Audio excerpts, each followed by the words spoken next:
another match point. Incredible third set here. They changed their strategy a little bit and they fought their way back in.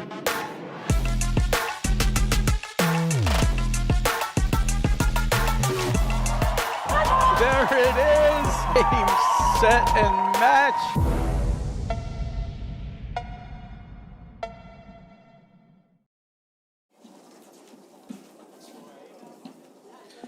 Hello and welcome to the 2024-2025 APTA Tour.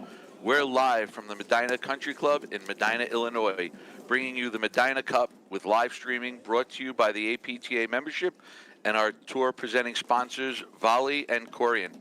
The tournament support has been provided by the following local sponsors: Baird Private Wealth Management, CDM Software Solutions, Dilly Life, Jimmy John's Sandwiches, Monaco Mechanical, RT Nelson and Associates, LLC, Sport Court Midwest, Two Hound Red Brewing Company, and Viking Athletics. I'm David Broderick, along with John Kilmer, bringing you the women's final match between Ellie Halbauer and Jill Jackson, our number 1 seeds, taking on Aubrey Banks and Allison Morgan, our number 2 seeds.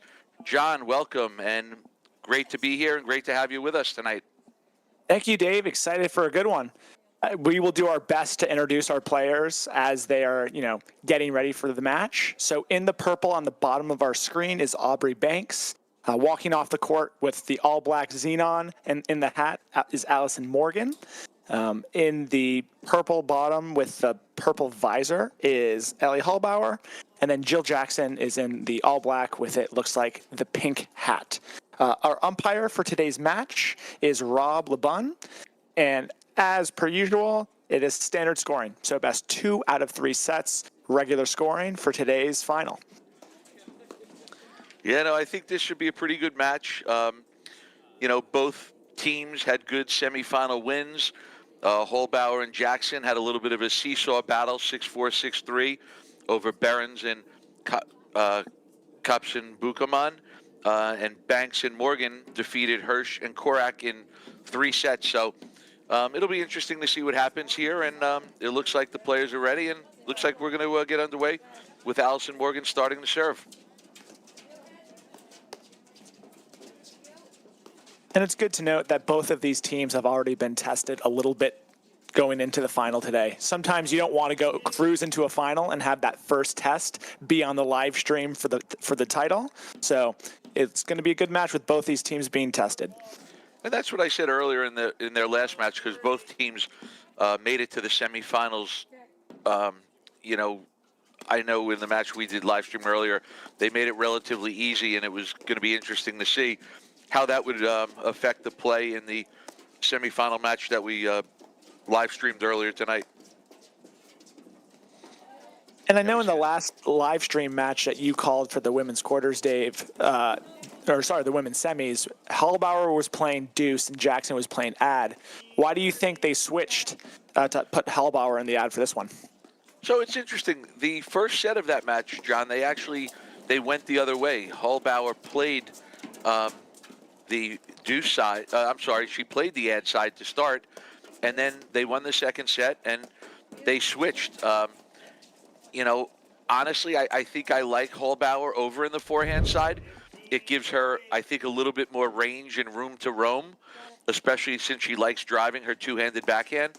But as I said earlier on, if you're going to put Jackson over in the backhand side, the ad side over there, I would like to see a little bit more offense out of her, just to keep the net team a little bit honest and on their toes, because I am a big believer that if you let the net team settle in and they don't really have a fear factor, it's going to be hard to beat them and get them to force to play or make mistakes. And talk about fear factor, that was 3 consecutive huge forehands in the middle from Ellie Halbauer. So exactly what you were saying, setting that tone early, that you cannot just push that ball in the middle of the court or there's going to be a price to pay. And the match, again, that we live streamed earlier, you saw that there was definitely a game plan to stick to keeping the ball to one side of the court. And I think for Banks and Morgan, I think, as to your point, where they can't let Halbauer hit 3 forehands in a row in a game and let her win 3 points on forehands. I think they've, have to get them to sort of create their own offense and not create it for them. Little miscommunication there at the net by Halbauer and Jackson. We hear our chair umpire, Rob Labune, calling a foot fault.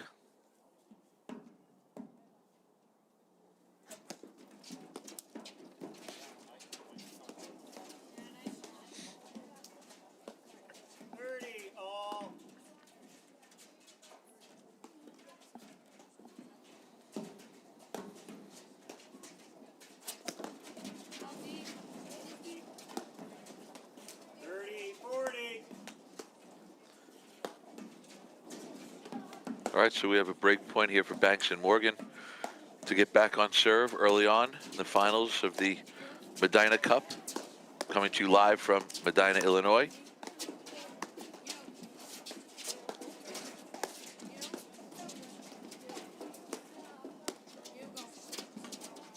I like how after a couple early drives there, though, both Morgan and Banks went back to lobbing up the middle. If I'm playing this match and I see my opponents have a little bit of miscommunication early on at the net, I'm going to keep hitting that ball in the middle and see, does this miscommunication get worse or do they get back on the same page? Yeah, that's a really good point. And, once you hit the ball to one side of the court, the team at the net, they know whose ball it is. But the more balls you keep pushing down the middle or getting down the middle, you're at least making them have to decide on their own who's going to hit it. Especially when you don't have those clearly defined roles of, hey, one of these players on our team is going to hit 80% of the overheads, that we do see creep into some team's style of play. But it looks like right now, Jackson Halbauer are very, very okay with making that 50-50 split, to your point, which just only further, prioritizes the positioning from them to keep the ball to the same side and switch when it's conducive for them rather than impromptu.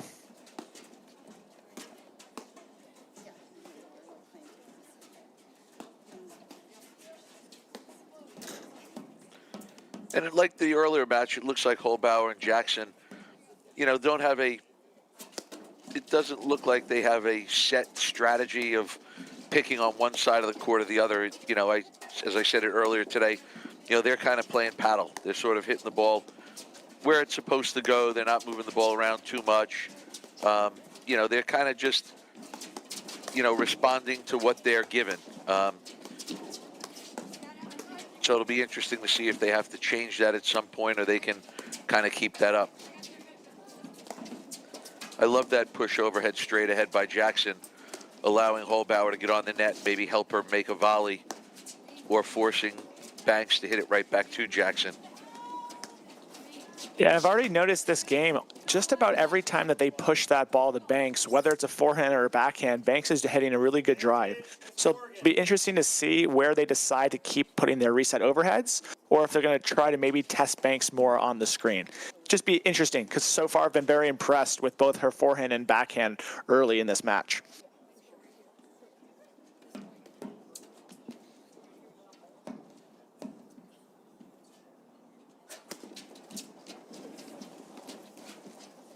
Good serve there by Halbauer.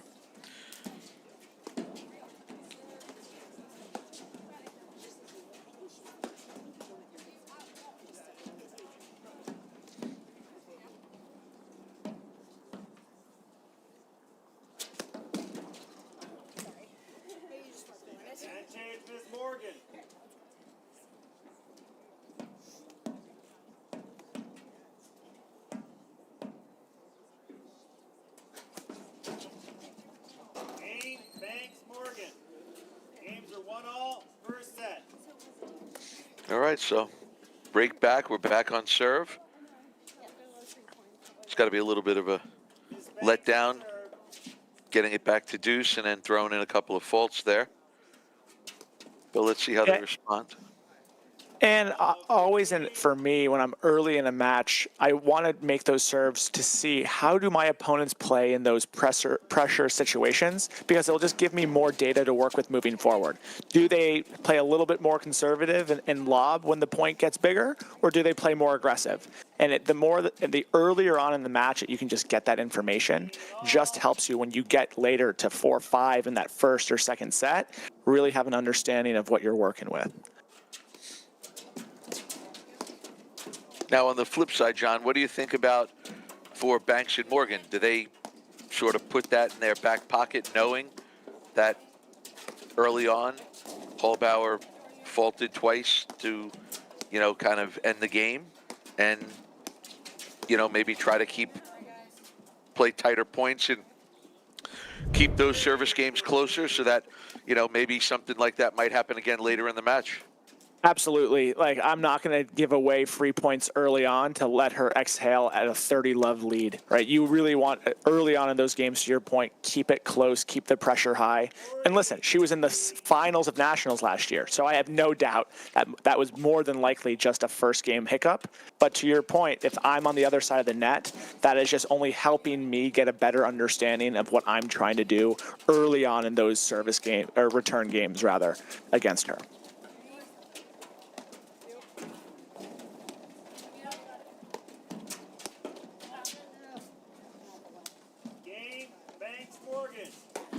Banks and Morgan lead the first set, 2-1.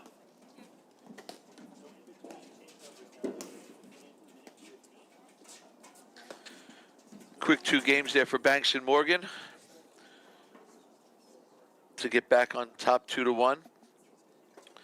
We talked about this earlier. We talk about it all the time that, there's a big difference between playing defensive and offensive or aggressive, but also making good choices. I think a key to all of these matches, and especially as we're getting into the finals, I do think decision making and what you're trying to do plays a big role in the outcome of the match. And I'm a big believer that you want to hit your best forehand or backhand from the baseline as often as you can. And if you're not going to, you're better off just throwing up a lob and trying to set up the next shot or set up your partner for the next shot.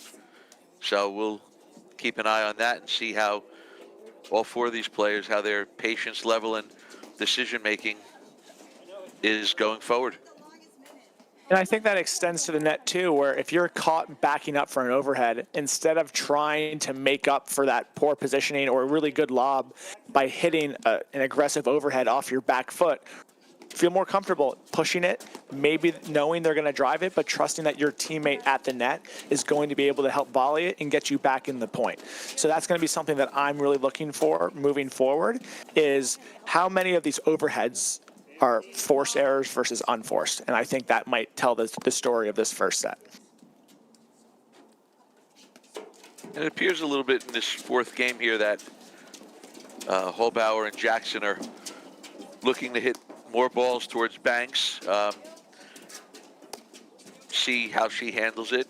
We all know Allison Morgan's a great player, accomplished player.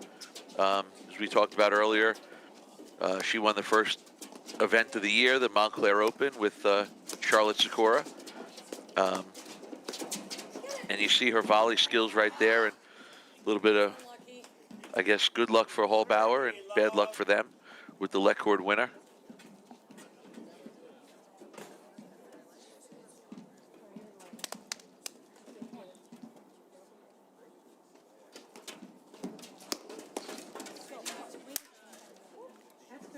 And that's a really good job of taking a nice step into the court, hitting that ball on its apex, and getting that ball down to Jill Jackson's feet. Really good return there from Aubrey Banks. And I think that could be a key right to the match, to the set, is, what is Banks and Morgan going to do with the serve of Jill Jackson? She kind of spins it in there. She gets it in. How much are they going to be stepping in the court looking to drive it? How much is Halbauer going to be able to help and cut balls off? So it'll be interesting to see how it works out.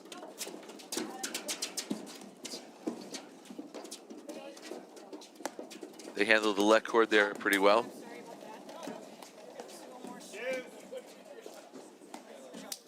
And I don't know if you were able to pick up on that, but for those viewers back home, Allison Morgan hit a pushover, head a little bit too shallow in the court to Ellie Halbauer, who missed the forehand long. But the first words out of Allison Morgan's mouth to Aubrey Banks was, "Sorry about that. I left that a little short."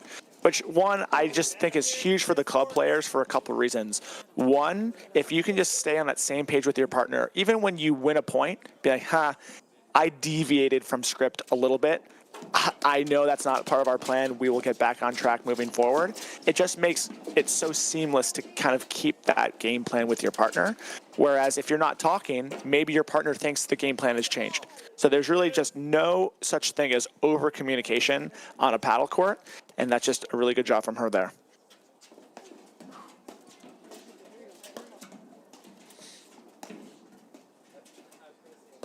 All right, it looks like this is the third different formation for Halbauer and Jackson on their serving game.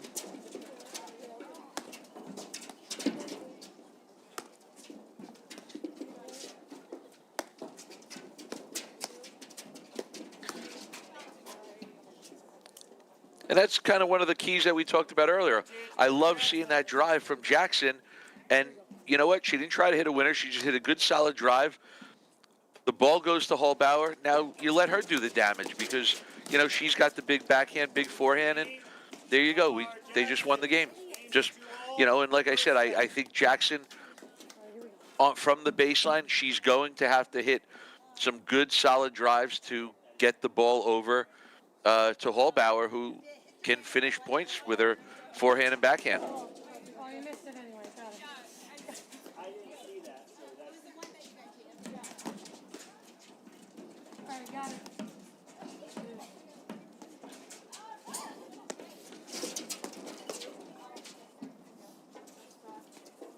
Good return there by Jill Jackson, right down the line. Like to see Banks maybe stay down on that ball, don't pop up.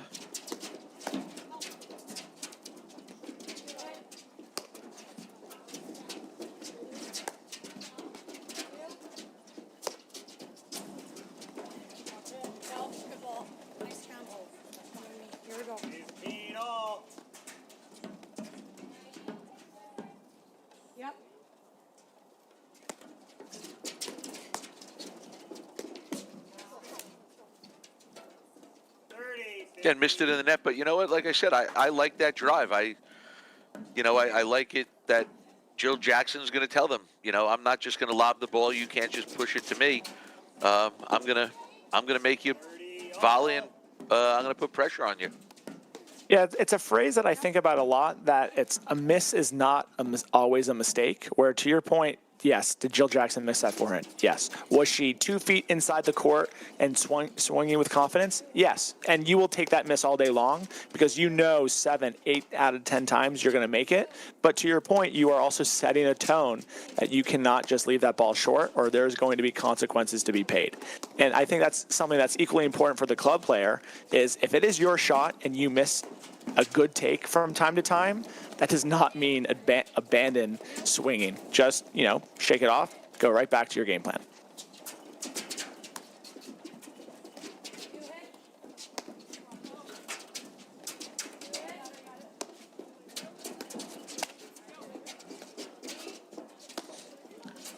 Tell you, John, I really like those overheads by Banks. You know, keeping the ball straight to Jackson, because we saw a couple times it really allowed Allison Morgan to kind of squeeze the middle of the court and sort of protect her feet from the drive, or protect her from the drive. So I really like the placement of those overheads. You know, it didn't cause Banks and Morgan to have to shift over or switch sides of the court to change their position. You know, and that'll be the key to see going forward if they can keep that up. And I think for as long as Allison Morgan keeps making the volleys the way she is, that's only going to reinforce Banks to keep hitting that ball. I think it's really just maybe if there's a breakdown in volleys being made by any of the 4 players on court, that's maybe when your overhead strategy starts changing. But if you're willing to hit those push overheads, maybe they get driven, but your partner's there to make the volley, makes it a lot easier to keep going.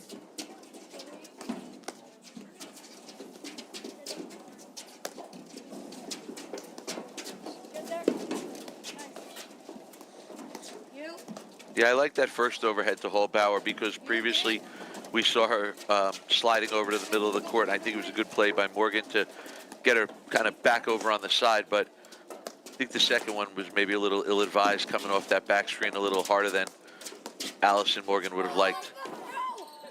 Allison! Sorry, Aubrey. Be smarter. Don't worry about it. Go right here. I don't mind the brazen court coverage there from Allison Morgan. I just think if you're going to take 4 steps into the deuce side to hit that ball, you just have to hit the ball a little bit harder so that the risk reward is there. I thought she did a great job of putting herself in position to play that point in a very dynamic fashion. Just hitting the ball a little bit harder in that circumstance probably keeps her and Aubrey Banks in a slightly better position there. Yeah, no, that's a good point.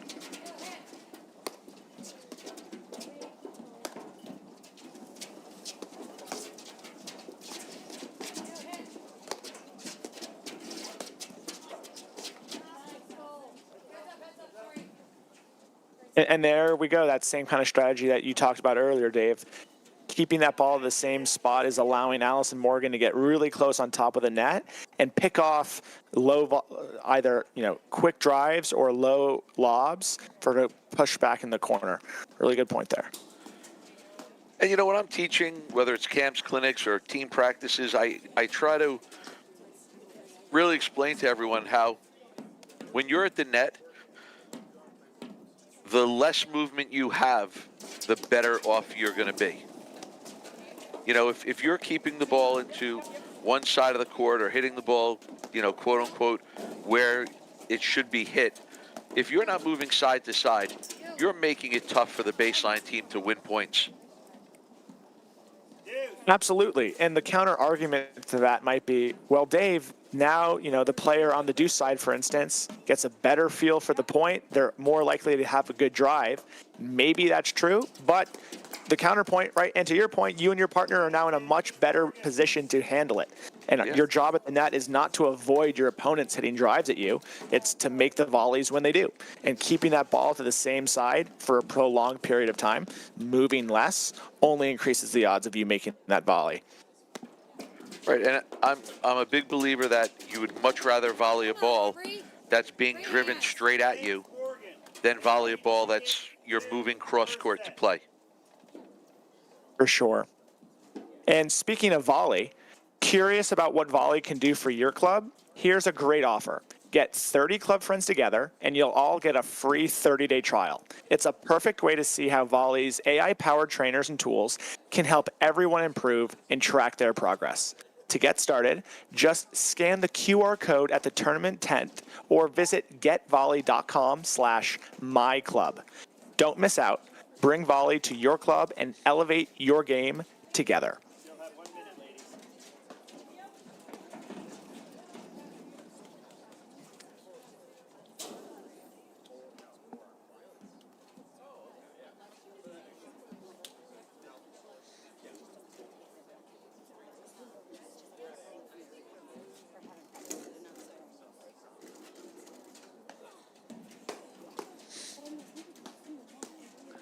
See both teams talking a little strategy here, and we're starting to get a little bit later in the set. This is a big hold, a big opportunity for Halbauer and Jackson to hold here to make it 3-all. One of the things that I'm always looking for is which team can get separation. Again, I think either one of these teams, they don't want to let the other team just hang around. I think at some point you've got to create that separation to give yourself a little bit of breathing room because, as we know, the momentum changes in platform tennis faster than any other sport. You could be up 4-love, and next thing you know, you're down 5-4.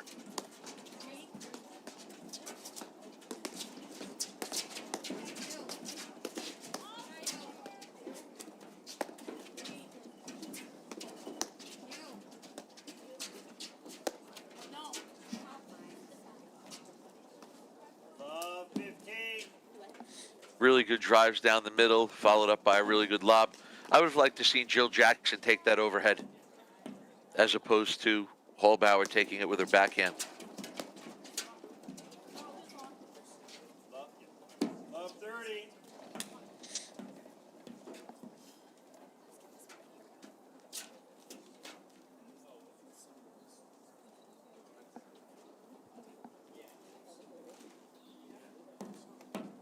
And so far this game has been two, let's call it, hybrid between forced and unforced errors from Halbauer, Jackson.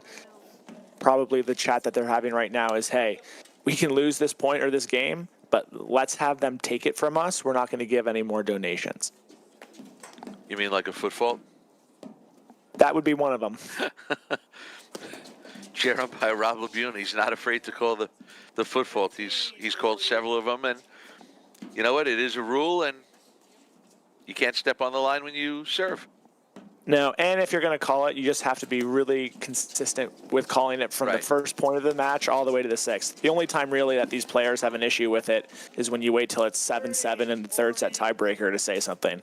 You're like, whoa, we've been playing for 3 hours. But from the start, he's been on top of it, being consistent, and all four players agree.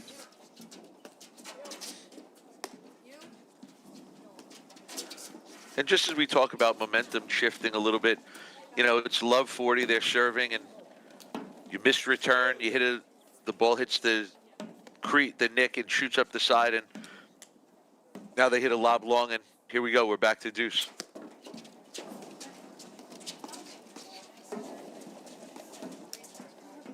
And kick, Miss Halbauer.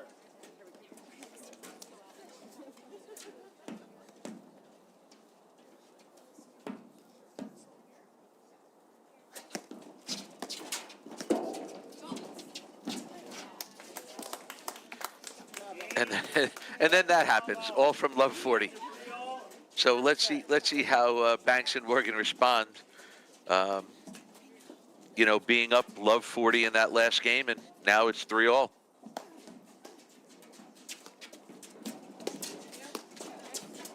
John, you go back to that last game. Morgan was returning at love 40. She misses the return. Do you think that puts a little bit of pressure on Banks, feeling like, uh-oh, you know, I have to get this ball in, so maybe she doesn't go for her shot, or she changes her mindset onto what she's trying to do with the ball and maybe plays it a little bit safer? I think it can, and to your point, I can't put myself exactly in these players' mind, but if I'm playing a match and let's say I blow a 40-love lead, if it's because my teammate and I are still playing to our playbook and our strategy and we just didn't execute the shots, to be totally honest with you, losing that 40-love game doesn't really bother me too much. It's when, you know, maybe we lose 40-love to 40-15, and then we feel a little bit of pressure and we get a little bit of tight and we deviate from our plan. That is when, you know, that game, losing that game can stick with you. So I don't know whether or not it caused her to maybe go for a little bit less on that return. But what I will say is if it did, that is when losing that game hurts, because in your head you're thinking, I should have just stuck with what got me there. But if she was just swinging and missed, I think that's a pretty easy game to bounce back from. All right.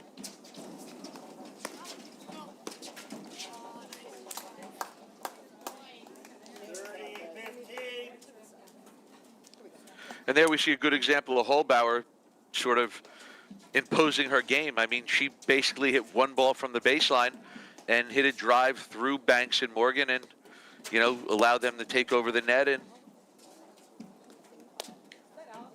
win the point. 4-8-15.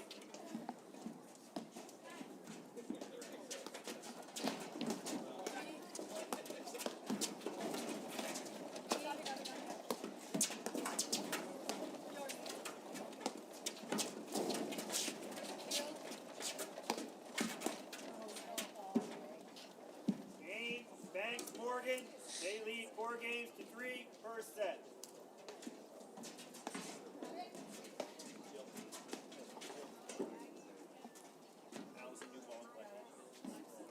And that was a nice bounce back game there from Morgan and Banks, not having any lingering effects of losing that previous game from a 40-love lead. Went right back to their script of keeping that ball to the same side, allowing Allison Morgan to hang around the net, pick off balls if need be.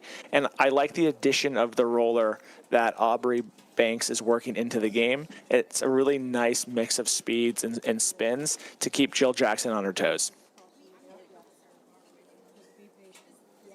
Yeah, of course.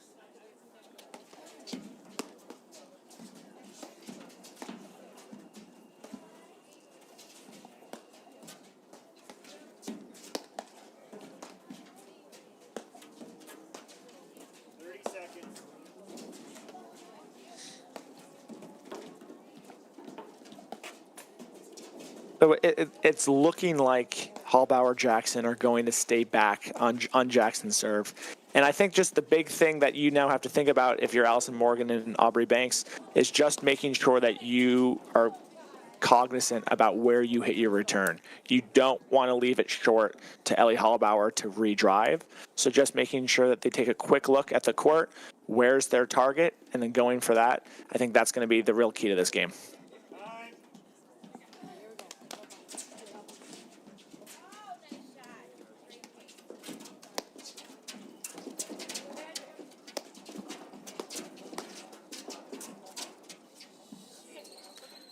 Yeah, a little bit of an errant overhead there. Backhand overhead again. I'd much rather see a forehand overhead going straight back to Jackson. That one veered off a little bit. And again, you know, Halbauer's making them pay with one swing.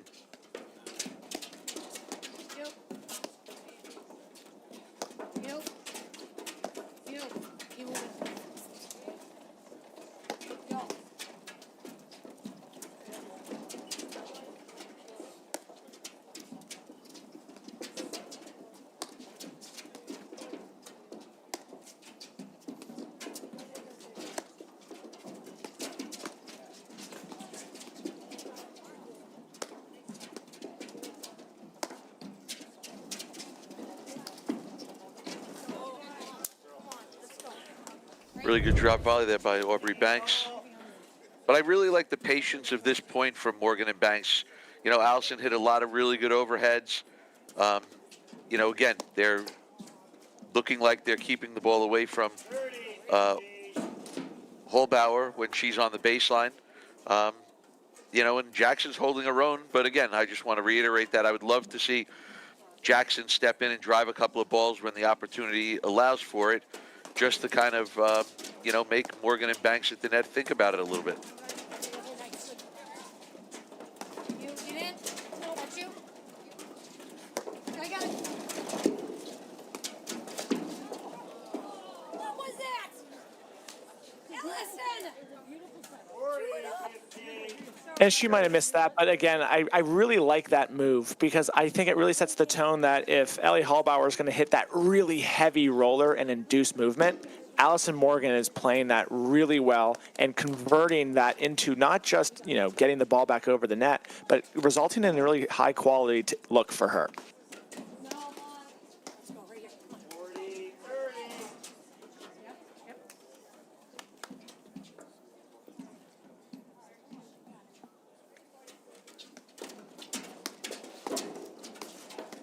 Stop, come back.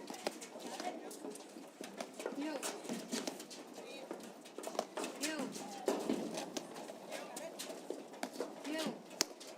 Me. You, two. You, get in.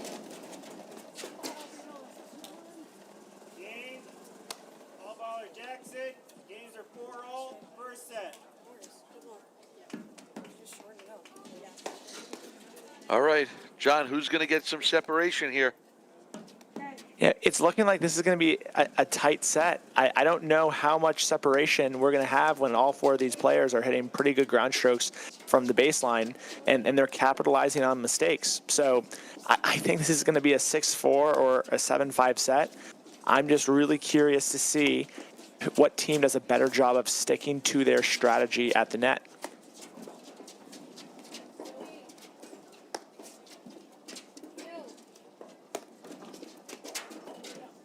And for Banks Morgan, that strategy so far has been to just do a really good job of hitting their overheads to the same side to stay in position and really only look to switch sides if they have a really nice short ball to attack.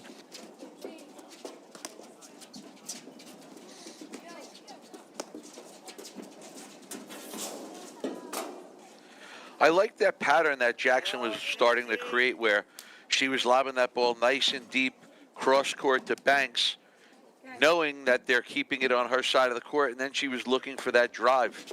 I would like to see her continue doing that.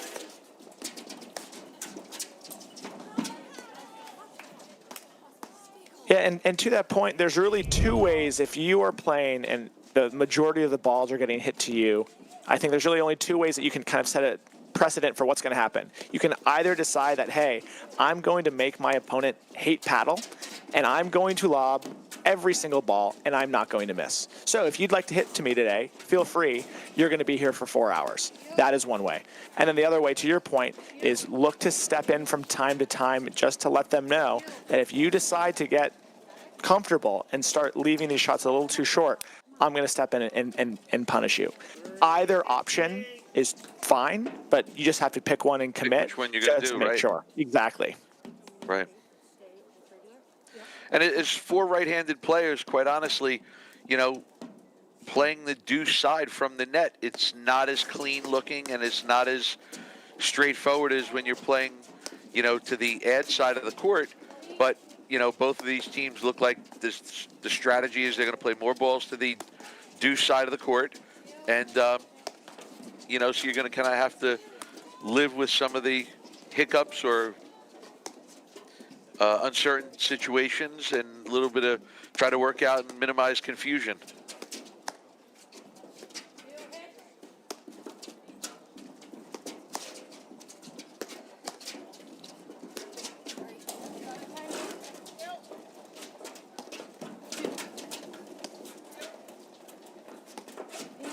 And again, I said it earlier, I really like seeing Halbauer over on the forehand side because, she still has the ability to hit her forehand, loves hitting her backhand, really good shot. I just think it gives her more room to roam over there. Yeah, and I think that's the key word there that you said, Dave, is room to roam. Because it wasn't as if she had 3 easy drives in a row because they kept hitting to her. Ellie kept taking steps and steps further across the court to roam and hit those backhands. So Yeah, to your point, she created that. She created her own offense there. Right here. Here, let's go. Yeah.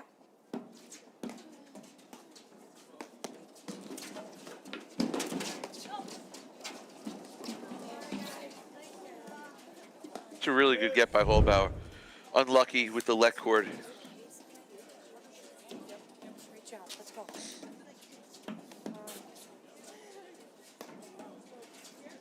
Okay.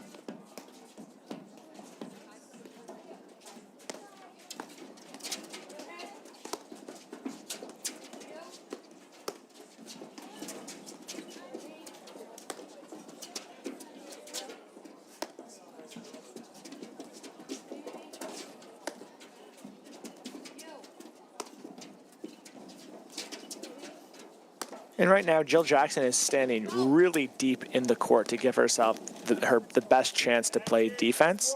And if I am Allison Morgan or Aubrey Banks and I'm seeing that, I would think to start to work in some hard overheads, either backsides for down ups or a heavy roll to induce movement back forward in the court. Because currently where Jill Jackson is standing is really beneficial from a defensive standpoint.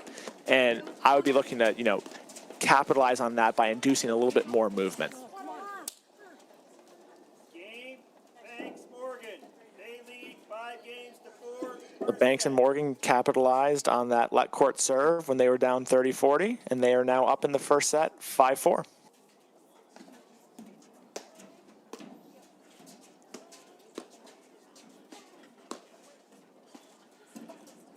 Yeah, I think those last 2 points for Halbauer and Jackson were they needed to be longer. I think if Banks and Morgan were going to win that game, I think you had to make them win it or, let them win it. I just thought those, we kind of saw a little bit of a, maybe a little bit of an ill-advised drive from Jackson and a missed overhead. And as we get later in the set, those are the mistakes you have to kind of clean up a little bit because they're the ones that are going to come back to haunt you.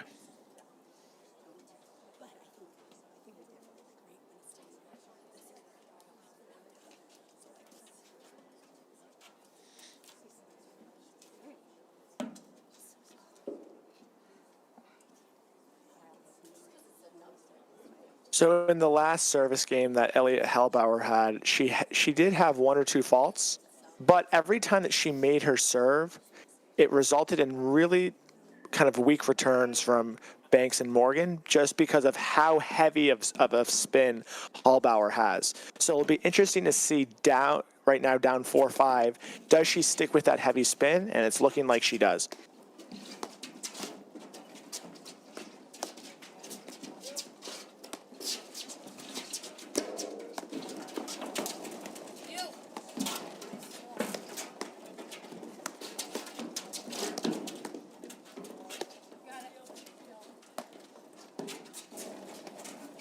Good job there by Banks and Morgan, sort of withstanding that barrage by Halbauer.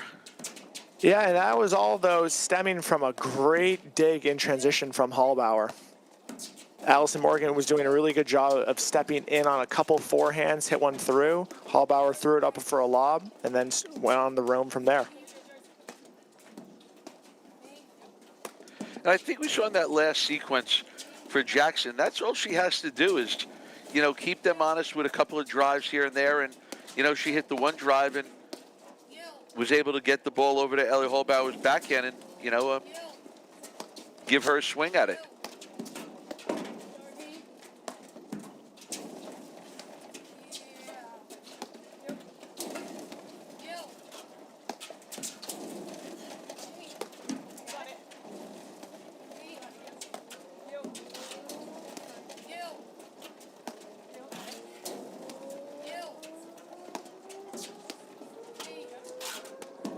And this is a really, really nice point from Jill Jackson in that corner because Banks and Morgan are throwing the kitchen sink at her with a variety of spins and paces and locations. And she's just staying cool, making all these lobs back in. And I think that's just going to give Ellie more room to roam, as we were kind of talking about before. I'm not quite sure why they looked to switch at the baseline there. I thought Jill Jackson was playing a pretty well-tempoed point there. But takes us to 15 all. Or love 15. Yeah, and I don't know if that was the best ball for Jackson to drive, you know, switching sides. It wasn't really hit that hard. You know, I think she would have been just better off throwing up a lob and resetting the point and sort of getting her feet under her again.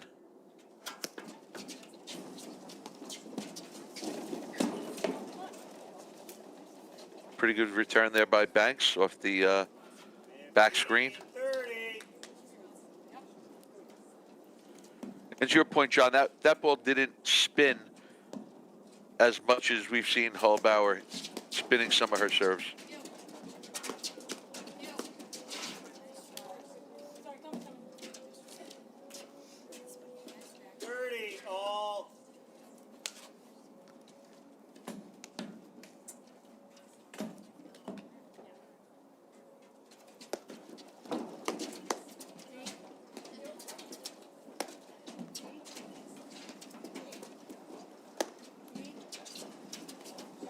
John, I don't know if everyone saw that out there, but that was a really good decision and serve by Halbauer. You know, we talked about her serve, how good it was, but that was the 30-all. We're serving to stay in the set, get the ball in the box, and make a volley. Absolutely. I mean, playing the score in platform tennis is just so important. And to your point, right, that's exactly what she did. Got the ball in the box, and they're able to now take the point, 40-30. 40-30. Because, listen, at the end of the day, her getting that ball in, it's more likely she's going to make the volley than Banks is going to hit a winner. So, again, give yourself a chance to be in the point. And I think the score plays a role in that. If it's, 5-2, it's pretty easy there for the returning team to feel loose and let one fly when they see that their opponent is just getting that serve in the box. But if it's tight and it's 40-all, really good challenging serve there by Ellie Halbauer. But sometimes the score doesn't impact the server. Absolutely. Can it also impact the returner? For sure. Yep, absolutely.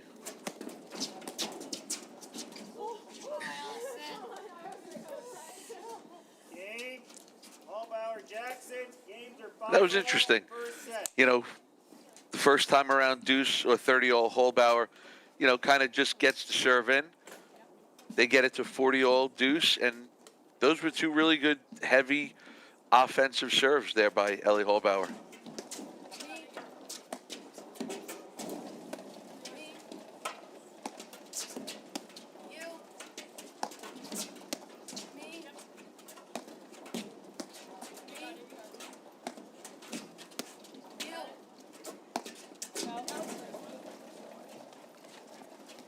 again, even though that was Love 15. overhead was hit a little bit long, I still, when Jackson hits that cross-court lob, I would really like to see her maybe take a step to her left to at least make them think that she's set lining up to hit a forehand.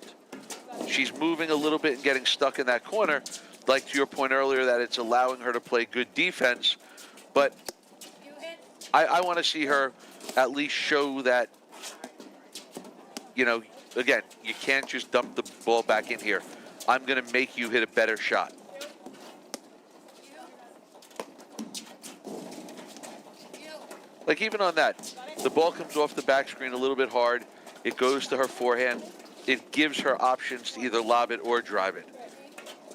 I think the more when you get stuck pinned in that corner, you're kind of you're limiting your options. You. I do think, though, that with it being 5-all, I'm not sure if this is going to be the point in the set that she's going to look to take that step to the left and drive the forehand. I feel like that was happening a little bit more early in the set, but it's almost as if they had like a discussion about it, about, hey, in super big points, we are going to play a certain way. And it looks like as of right now, late in the first set, 5-all, 15-all, Jill Jackson's going to keep the ball in play, look for Halbauer to create offense. And to your point, if Jill Jackson can, throw in a drive, that will change the script a little bit. But it's looking like, at least for the duration of this game, that is their game plan. Right.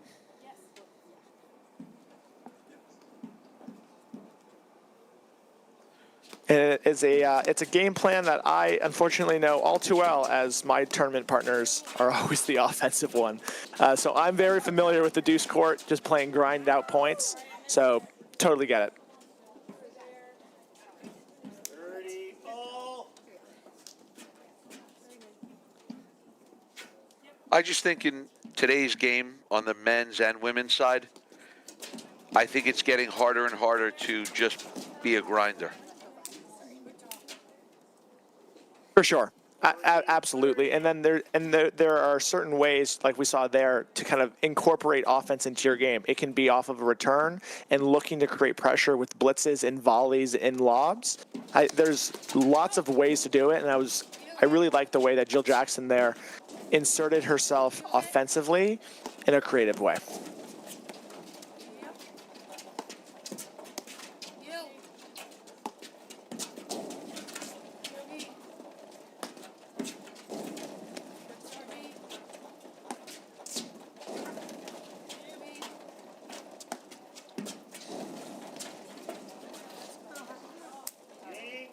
Thanks, Morgan. So that's a little bit to my point there, John, that if there's no threat of a drive, it's going to be hard for Jackson to win points. Because if Banks and Morgan just feel like they could just keep going to that corner, they have no reason to ever hit the ball to Halbauer. And like I said earlier, I'm not saying she needs to hit the drive to win points, but she needs to hit the drive to potentially get the ball to Halbauer. And if there's no reason for Morgan and Banks to switch the ball, I don't see a reason why they should. And, it looks like that's sort of the game plan they're sticking with. And, we'll kind of see who breaks first here. Yeah. And really what Banks and Morgan are doing really well is they're continuing to mix up the speeds and spins that they're hitting those overheads to Jackson. Because to your point, there might not be a huge reason right now for them to change directions over to Halbauer, but if they hit that same overhead to the same spot in the same speed, that ball is going to get lobbed better and better and better and make it harder for them to stick to that strategy. So they're doing a great job of hitting attacking overheads, moving the ball around, creating short, low lobs that allow them to execute their game plan at a high level. And I think a key to that is also they're being very patient and they're not forcing their overheads. Correct.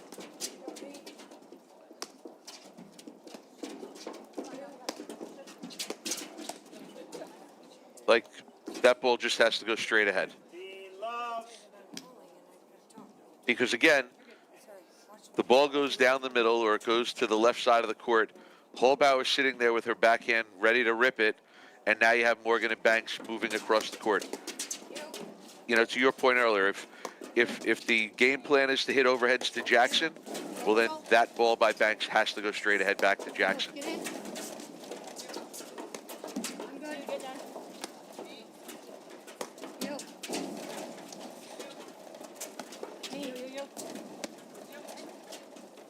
Me. Me. You.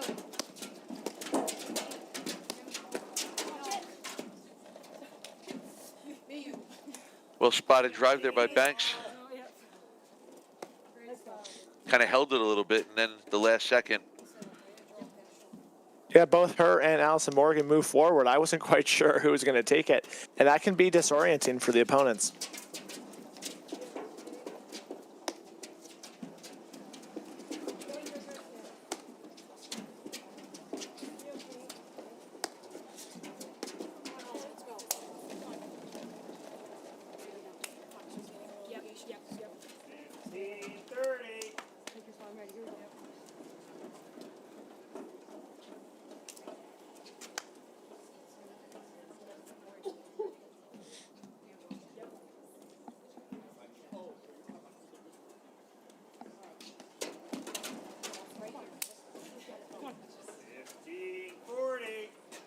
All right, we have a set point here for Banks and Morgan.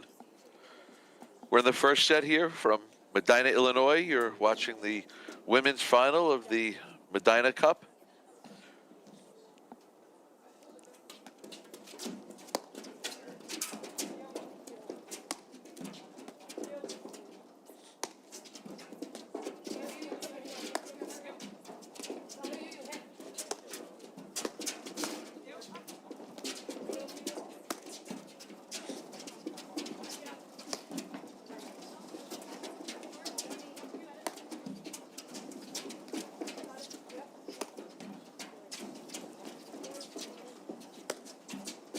A few shots ago, I thought that was a really smart overhead take there by Allison Morgan, who stepped in front of Aubrey Banks because she wanted to recalibrate that point back over to the ad side. And she knew if she let Banks take it, it would stay to the deuce. And that's just a small little nuance there that I thought she did a really good job of controlling the tempo of that point. Well, and it's funny you said that because when Banks hit two balls to Halbauer, I'm sitting here going, why? Like, why are we getting her involved when we don't need to? Game and first set. Banks and Morgan, 7-5. All right, will Banks and Morgan take the first set? We'll be right back in just a moment after these messages right here on the APTA YouTube channel presented by CSM Media.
Welcome back to the APTA Tour. We're here at the Medinah Cup in Medinah, Illinois. This is the women's final match between Allison Morgan and Aubrey Banks, taking on Ellie Halbauer and Jill Jackson. Banks and Morgan won the first set. I'm David Broderick along with John Kilmer. And John, what are your thoughts about that first set? Yeah, that first set looked like for the first 8 games, both of these teams were feeling each other out. And then really the big separator was the last couple games. It looked like Aubrey Banks and Allison Morgan kind of dialed into their strategy of hitting a little bit more to Jill Jackson and forcing Ellie Halbauer to, if she's going to drive, really roam across the court to make that happen. So it'll be interesting to see, as we kind of talked about at the end of the last set, is what does Jill Jackson look to do to kind of change that narrative? Will it be blitzing? Will it be sliding to her left and looking to take a few forehands? Not to win points, right? Just to kind of make it known that that is an option and give them more of a reason to hit that ball over to Ellie Halbauer? Or are they going to get creative in the backcourt with lots of switches midpoint? I'm saying a lot of options because something has to change if they want to win this match, and it'll be interesting to see what they came up with during the break. All right, just for everybody out there watching, this is the start of the second set. At the net, you have hitting the overhead right now in the black T-shirt and black hat, Allison Morgan, and with the gray and black camo shirt, Aubrey Banks. And on the receiving side of the court, the far side, to the left, you have Jill Jackson and her partner, Ellie Halbauer. What's up? You. Oh, we tried. 15 all. I think even though, Banks and Morgan were able to sneak that first set out and come away with the first set there, I think they could make some changes as well. Quite honestly, I think one of them would be to get Allison Morgan to the left side of the court, hitting overheads or more of the overheads, because I really liked the pace she's playing with, the patience she's playing with, and where she's placing her overheads. Even though they won the set, that would be my suggestion to them going forward for this set. Yeah, and it really speaks to just how much experience matters, right? Allison Morgan won Montclair. She's no stranger to championships and finals of tournaments. And sometimes that can just be the real difference in a final like this, is the more experience you have, you're more comfortable in those big moments, going for those shots and having that variance in overheads that she's doing a really good job with today. And it really just speaks to the really nice 3-4 year run that she's been on these past couple of years on the tour circuit.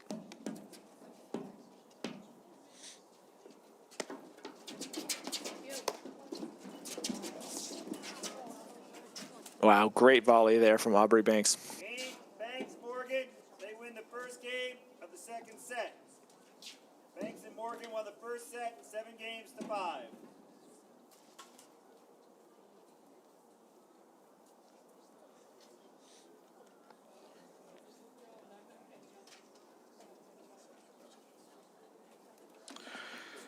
Yeah, and I think for the second set here for Halbauer and Jackson, I just think they have to figure out ways to get Halbauer more touches of the ball.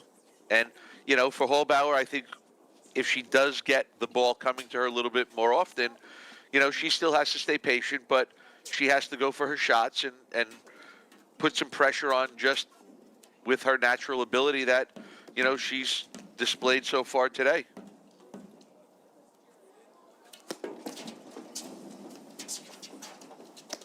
And something that I would be curious about what she can test out is what I kind of call it the Johan Durant factor, is when we watch Johan Durant play, he plays the deuce side and he stands smack dab in the middle of the court, where it baits the opponent to say, he is so far out of position, I feel comfortable hitting to him, only for him to then step over and take it as a one-step forehand. Now, maybe he has a wingspan that Ellie Halbauer doesn't, but the idea of using your court positioning to kind of help entice the ball to be hit a certain place, I think is absolutely something that she can incorporate in the second set. No, and I think that's a great point that you made. Like, she needs to somehow force Banks and Morgan to hit her the ball.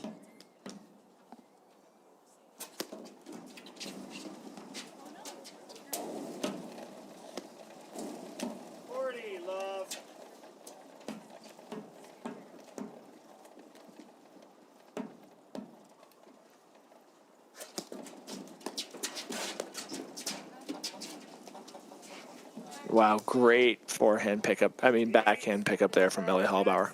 Yeah, that wasn't too bad of a shot. That was pretty impressive. That was pretty good.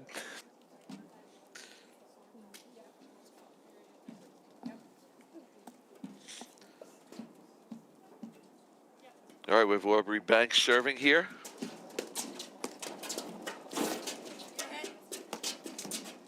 You hit. You. You.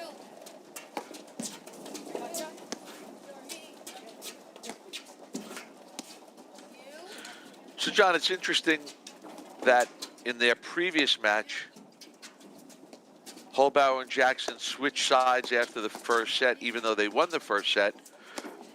And this time around, they lost the first set, and they did not switch sides. Yeah, and the reason at least to me, why that's curious is it looks like Halbauer is more comfortable roaming and being brazen in her court positioning from the deuce side.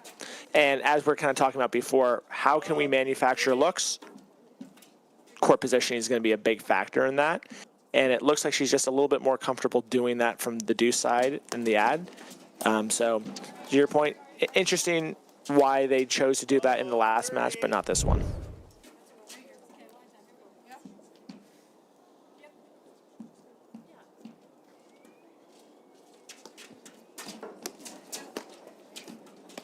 You hit.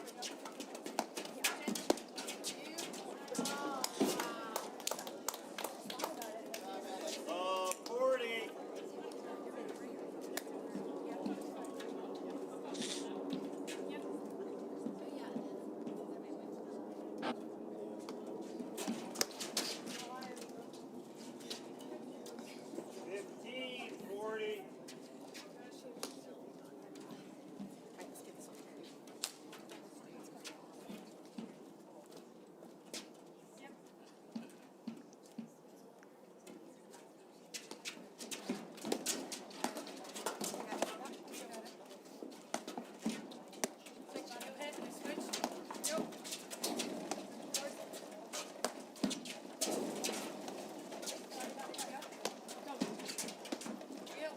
I do like the switching in the backcourt midpoint just because it does force your opponents in real time to take a total 180 on their strategy. Even if you know that we're trying to hit to a certain player, having them change in real time can be a little bit confusing and can result in some mistakes of hitting to the wrong player. So I'll be really interested to see moving forward how prevalent of a strategy that is for Halbauer Jackson. Are they going to be looking to do this every point, maybe twice a game? Curious to see, because they were 2 for 2 in winning points when they switched from the baseline there in that last game. John, here's my question. Why did that last overhead go to the forehand side wide when Halbauer was over there? Because you're feeling the pressure of if you miss your target and give her an easy ball, she's going to punish you. So then you start getting your margin a little smaller. Why are they even hitting it to her? See, that's a good question, and it could be because they got confused of who was where because they switched at the baseline. And that's my glass half full answer of, that is the effectiveness of switching from the backcourt in the point. You just sometimes forget who's where. Because to your point, in that moment, you really do not want to be losing games because you're forcing shots to Ellie Halbauer. That's not going to be how you win a title.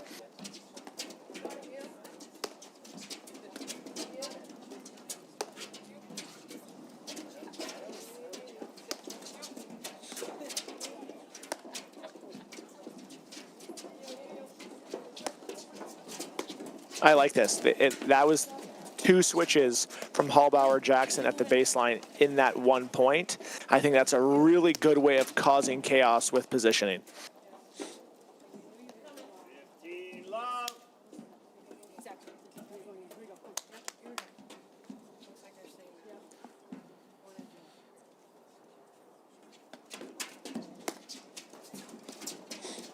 And I think to your point, that's a really good strategy by Jackson to Halbauer. And I think that Morgan and Banks, when they're at the net, they're going to have to communicate and I think they're going to have to, when someone's hitting an overhead, they're going to have to call the switches out. Yeah, and then they're going to have to make the decision of, is it better for them to hit their high-quality shot to their predetermined target, or are they going to have to really kind of play Red Rover out there knowing who is where at every moment? Because a lot of times, if you don't know who is where on the court, and then you also try to make a shot better than it needs to be, that is where mistakes can start to happen.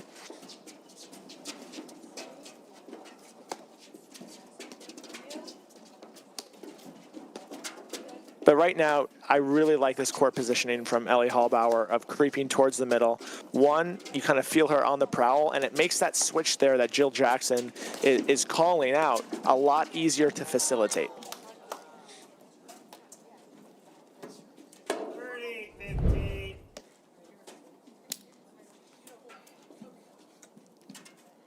And we see that last point. I think going forward, that's what Jackson and Halbauer want. Jackson hitting really good lobs, getting the ball to Halbauer, and then she went and hit 3 drives in a row and ultimately got a let court winner. Exactly, and I think this is a really good kind of note for club players, is that what you were mentioning earlier, Dave, I totally agree with, where like, what is the easiest way to facilitate looks to Ellie Halbauer? It is to have Jill Jackson hit a couple more drives off of good lobs. But if that's not something that she feels is going to be a high percentage shot for her in this moment, then they have to start getting more creative in other ways to make that happen. And right now, it's looking with good lobs and switching midpoint. And it just goes to show there are a lot of different ways that you can kind of go and build a strategy in platform tennis. But it's really up to you and your partner to make sure you understand, hey, what are we trying to accomplish? What tools in our bag do we feel good about right now? And with those tools, how can we make that happen? And I'm really impressed by the strategy of the baseline switching every point as a way to make it happen with the tools that they feel comfortable with at this moment. Go. Oh, you got hit. I was like, how did it come this way? I was like, that's a good scene. And I think to what you mentioned earlier on, you know what, I think that's something, if that's the plan, I think they have to stick with it. Yeah, for sure.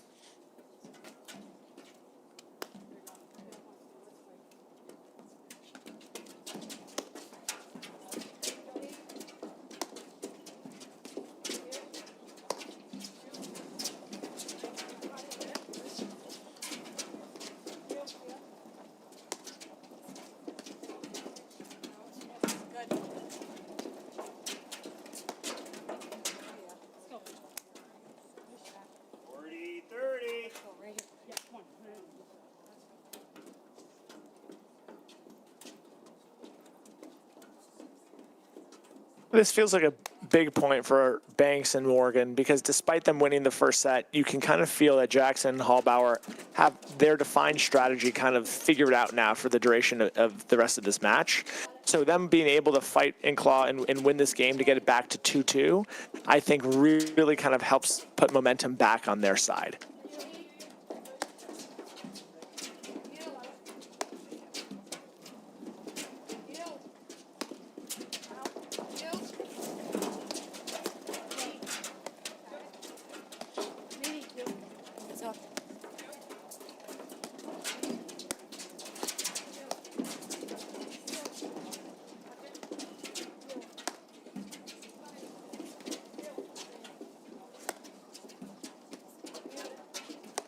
I'm also impressed with how in sync Banks and Morgan already are as new tournament teammates. You saw there the moment that ball was hit short to the Allison Morgan forehand, Aubrey Banks was already closing into the net, knowing that drive was coming and looking to take the net as a team.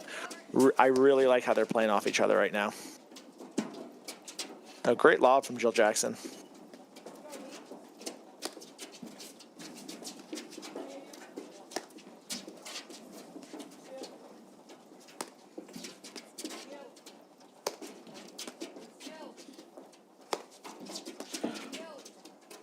Everybody out there watching, I think you should watch Allison Morgan hitting her overheads at the net.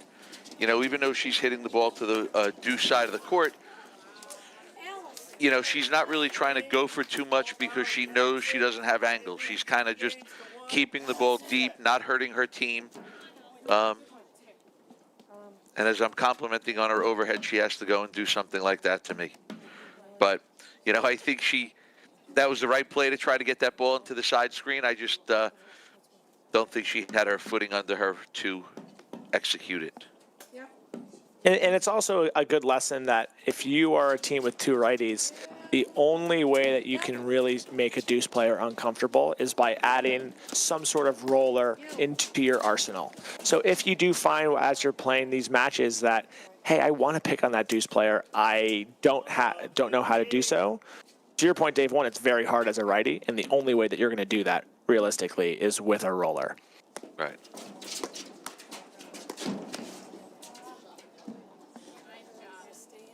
Love 30. Yeah, here we go. Got it.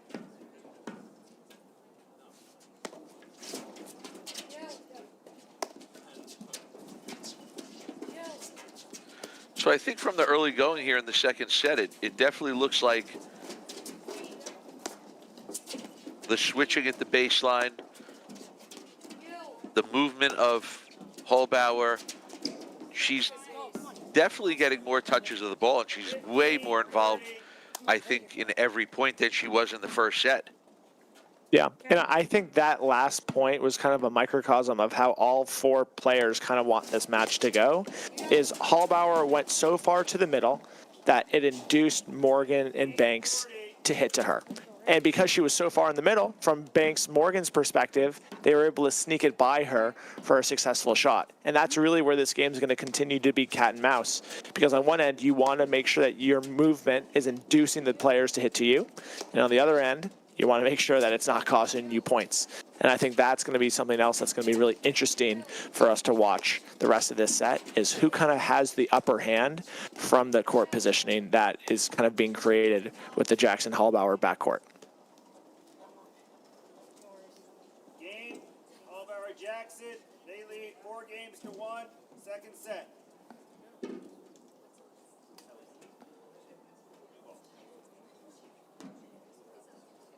Orient is excited to partner with the APTA because whether as advisors to our members or as members themselves, they are already a part of the APTA community. Learn more at www.corient.com, the official wealth sponsor of the APTA.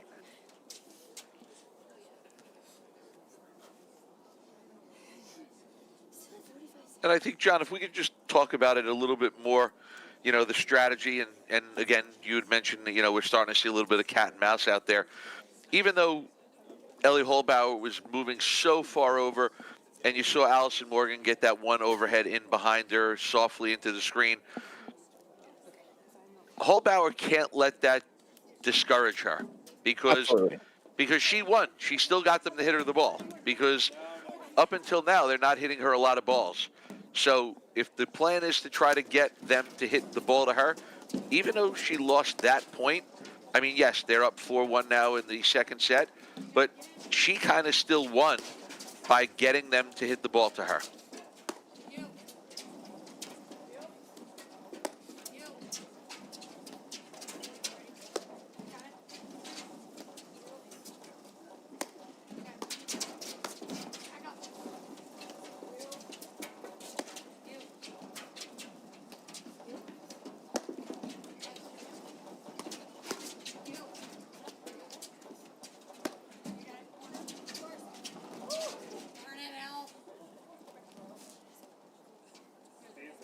Love.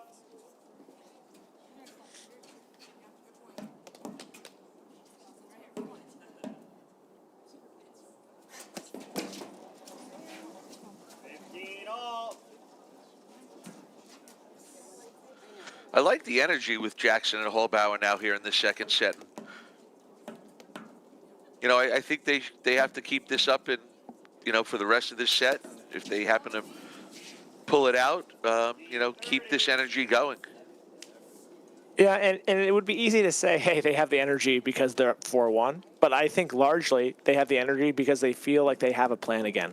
And I think that's, a lesson that all the club players can take with them, is that a lot of times most of the battle is figuring out, hey, what should we be doing in this match? Whether or not we win the match. It's what should we be doing? Do we have a plan that we feel like we can beat teammates in and go after it? And right now, it looks like both Halbauer Jackson have that. The energy's high, and it's put them in a good spot in this set.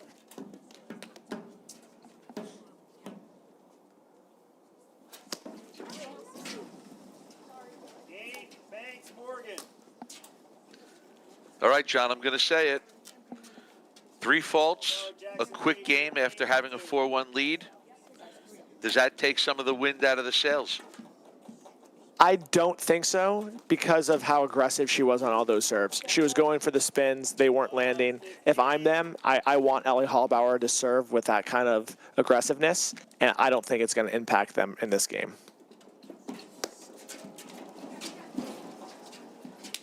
And then you look at the other side of it is they win a relatively easy game.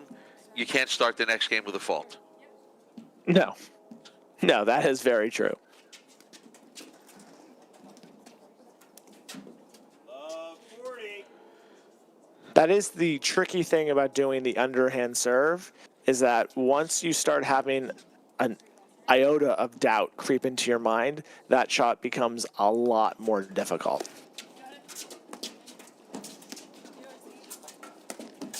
You talk about serves and returns being such a big part in starting every point. The great Hall of Famer Hank Irvine was a big believer that you should only fault once a set and miss 1 return a set. That was part of his secrets to success. I'll say I do my best to follow his advice. Unfortunately, it just doesn't always work out that way.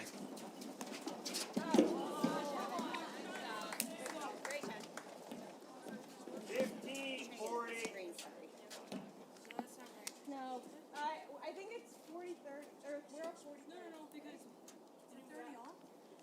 You see a great shot there by Allison Morgan, showing why she's the great player that she is. Yeah, that's what I just said. 15-40. Sorry. Yes. I think I heard it as 40-15 or something. No, it's okay.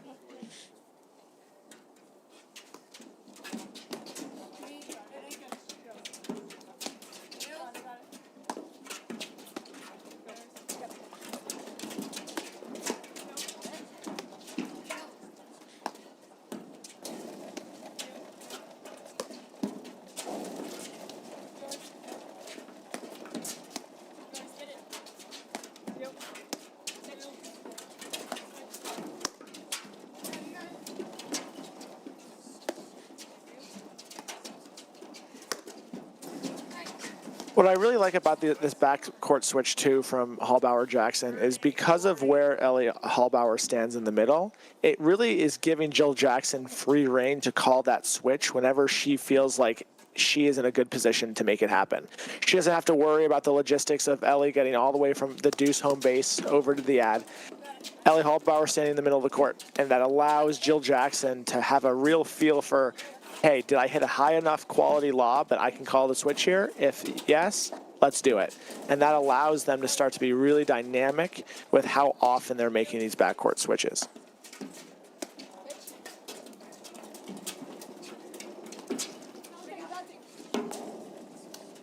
Game, Halbauer Jackson. They lead 5-2, second set. Banks Morgan won the first set, 7-5.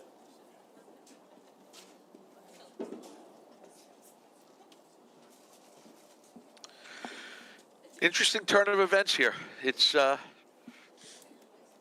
we definitely see a switch in momentum. We definitely see a switch in strategy, and it's it'll be interesting to see how this plays out now with Jill Jackson serving to win the second set and force a third set here in the finals, women's finals at Medinah Cup from Medinah, Illinois.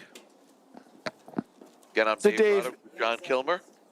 if you were Banks Morgan right now, and we're seeing this total change in strategy happen across the net from us with all the backcourt switches, what would be your strategy to kind of mitigate that or move forward knowing that that is going to be what you're up against for the rest of the match?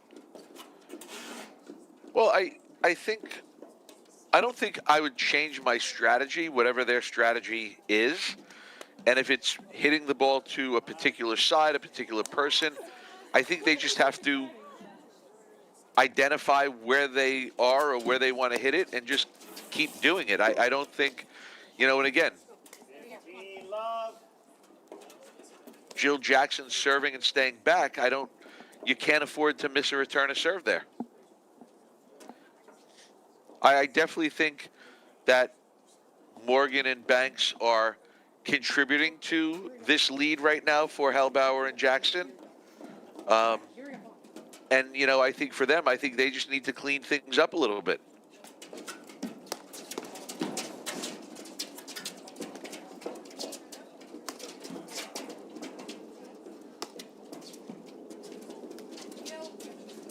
And again, I think to her credit, I think Jill Jackson is playing very solid, very smart, very patient. And she's hitting the right shots to, like I said earlier, to give Halbauer the opportunity to touch the ball.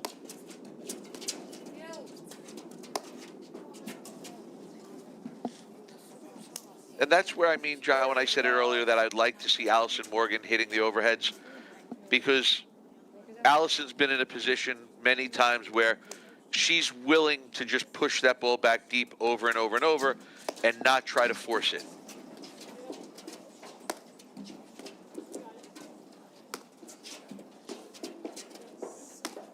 I think from the looks of this, it just appears that Allison might be a little bit more willing to play catch, so to speak, while they're at the net.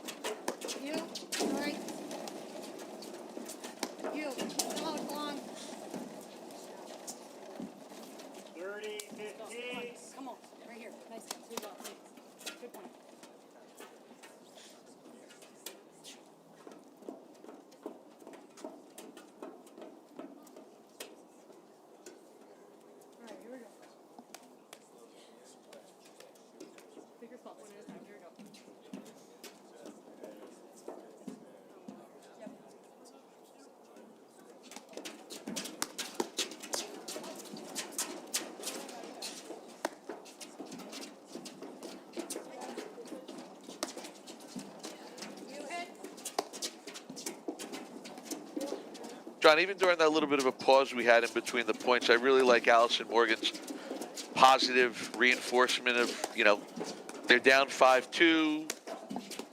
They could maybe start thinking about the third set, and, she's encouraging Banks to come on, let's go, let's do it right here, let's get this point. So I really like that from Allison Morgan. But we do have a set point for Halbauer and Jackson.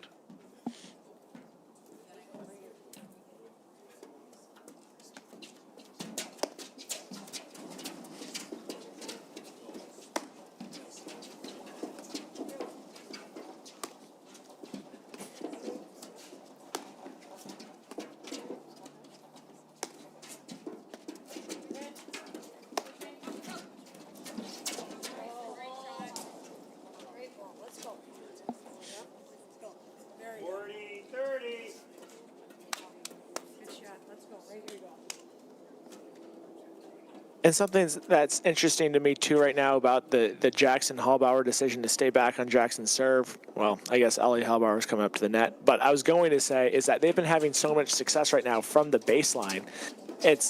If I'm Allison Morgan and Aubrey Banks, I'm not sure right now if I wouldn't want to change things up and be a little bit further back and play a couple points from the baseline. Take the switch away, right? It's just kind of get the momentum back on my side and see what happens. And we'll see if that's a choice that they decide to make in the third set. All right, John, we'll be right back in just a moment after these messages right here on the APTA YouTube channel presented by CSM Media. At Corient, wealth management begins and ends with you. We believe the more personal the solution, the more powerful the result. We treat your goals as our own. We never lose focus on the life you want to build. and our experienced advisors design custom-built strategies to help you get there.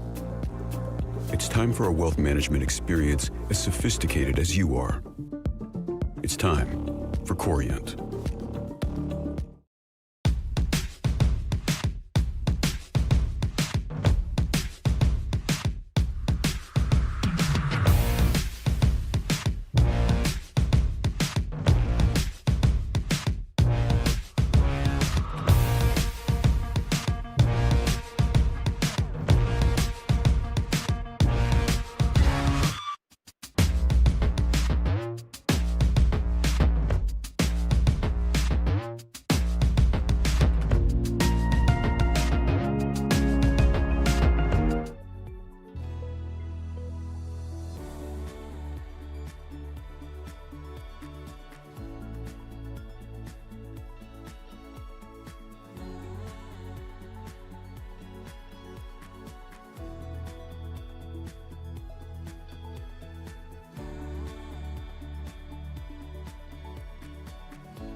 Welcome back to the APTA Tour. We're here at the Medinah Cup in Medinah, Illinois.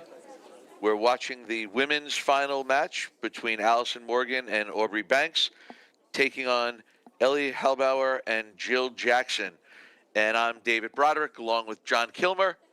And John, we had split sets. It looks like our chair umpire, Rob Labune, is taking a little bit of a break, so that'll give us a little bit of time to recap the match, and maybe we can give our thoughts as to what we think can make a difference here in the third set. Yeah, it was really a tale of two sets for both these teams. In the first set, it can really be summarized by Banks Morgan attacked Jill Jackson. Every ball went to Jill Jackson, and Jill Jackson didn't really have an answer. It was hard for Ellie Halbauer to get engaged in that first set. They made a pretty sweeping change in the second set of they started switching from the backcourt liberally. There were a couple points where they switched backcourt position 2 to 3 times in the point, which caused confusion from Banks and Morgan as to where Halbauer was, where Jill Jackson was, and it resulted in Halbauer getting a lot more offensive opportunities, which resulted in that second set being 6-2. So looking ahead now to the third set, I think we're going to see a couple things. I think we are going to see Halbauer-Jackson continue to switch frequently from the backcourt. And what I'm curious about is how Banks Morgan look to counter that. Do they look to stay back more and play more from the baseline, kind of take that switch out of it because they were having success in that first set from the baseline? Or are they going to have the player at the net maybe call out in real time where Halbauer and Jackson are? It's a really tall task for that overhead player to be looking at the ball, look away from the ball, scan the court, understand who is where, and then make up their mind for what overhead to hit, what decision to make, and to execute on it. That was a lot for me to say, let alone think if I'm playing a match in real time. So I think if they can start to have the net player who's not hitting the overhead start to communicate where the two opponents are, I think that could make a huge difference in this third set for their success at the net. Almost like calling out a blitz. Exactly. You know, when a player blitzes, the non-hitter has to call it out. I think that's great observations, and I think it's something they have to do. I do want to say a big part of that second set was I thought Jill Jackson played a phenomenal set. I thought maybe in the first set she hit a lot of balls, a ton of balls, maybe made a couple too many mistakes, maybe a decision or two, on some drives she could have taken back. But I don't know if she made a mistake, an unforced error in that second set. And again, I'm not saying she needs to hit winners. I'm not saying she needs to drive every ball. But she does need to do enough to get Ellie Halbauer involved, and she does need to do enough to get Halbauer touches of the ball. And I thought she did an amazing job of that in the second set. If I'm going to, give any advice to Morgan and Banks, I'm going to tell them they don't need to press on the overheads. I thought they missed a lot of overheads in that second set. Trying to press. Again, pick your game plan, put the ball where you want to put it, but you've got to stick to it.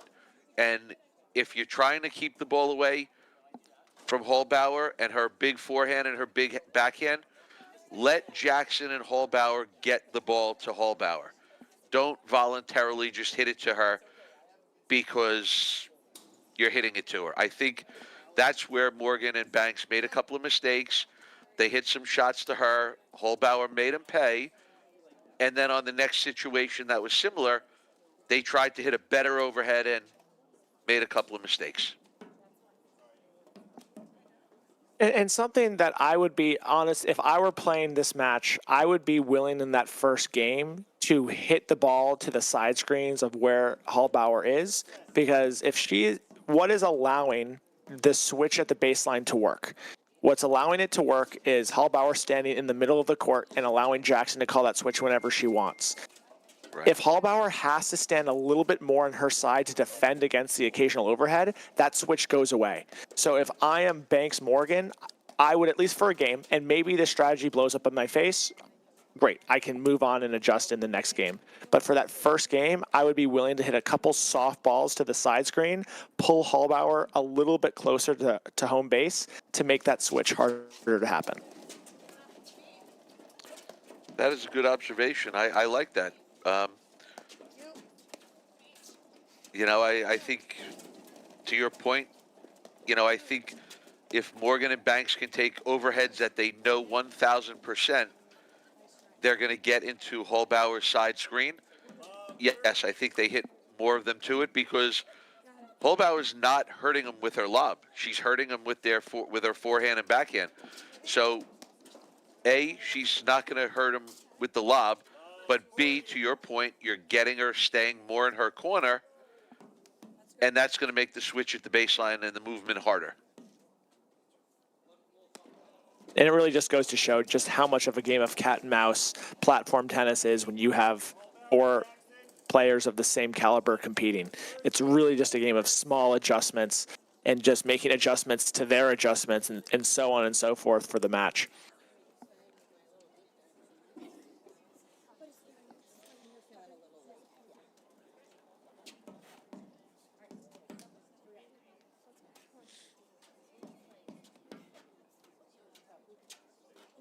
And when I play too, my partner and I always have a pretty lengthy discussion before we play of, okay, how are we willing to win points today and how are we willing to lose points? Because losing points is inevitable. We just want to make sure that we are on the same page for how that's going to happen.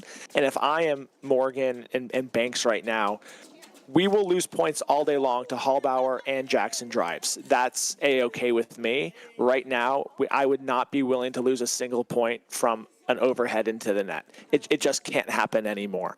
So I think they should start to make their targets a little bit bigger for these next couple games because there were a lot of donations in that first game of the third set that I think have to get cleaned up. And again, it's happening from the net. Again, they missed a couple of overheads. So, yeah, it definitely has to get cleaned up. What do you think about the decision here of having Jill Jackson start serving the third set? I think it's because it's allowing them to stay at the baseline where they're having the most success. Right. So I think that's a really good call of, this game isn't isolation, whose serve is better. It's, okay, whose serve is putting us in a position to be where we're winning points. And typically in platform tennis, that is at the net. But this match, they've been having huge success at the baseline. Serving, staying back on Jill Jackson is giving them that opportunity. And let's see how it works.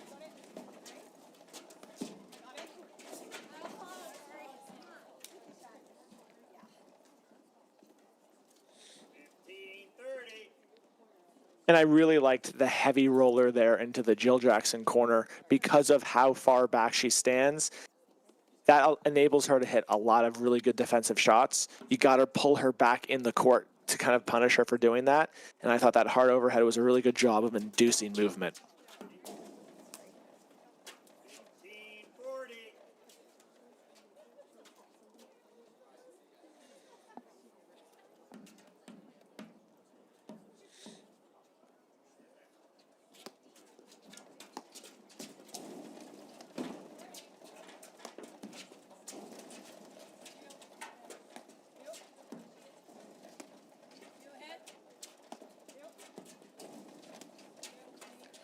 See, I think, and that's the overhead right there by Aubrey Banks, where she just has to hit that ball straight ahead.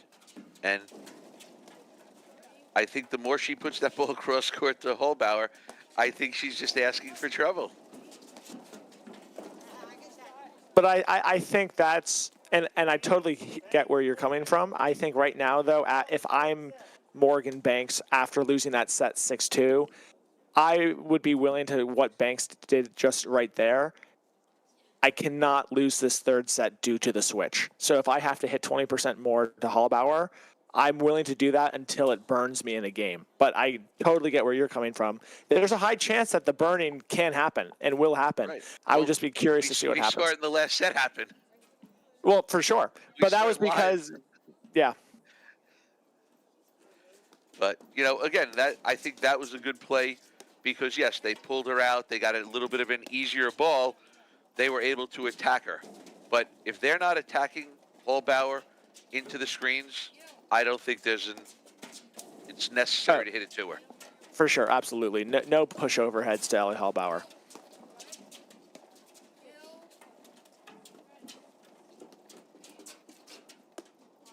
Another really good lob there by Jill Jackson.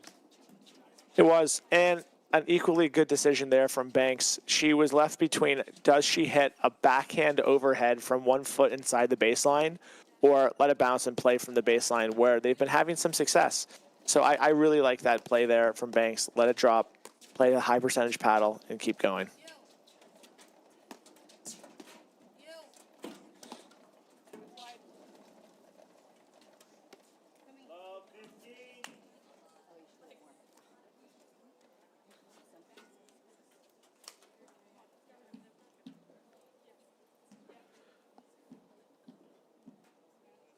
I think there was an example of another forced overhead that Banks is going to have to clean up as this match goes on. And it's easy for that to really look like it's an unforced error. But I think we are, 2-ish hours into this match?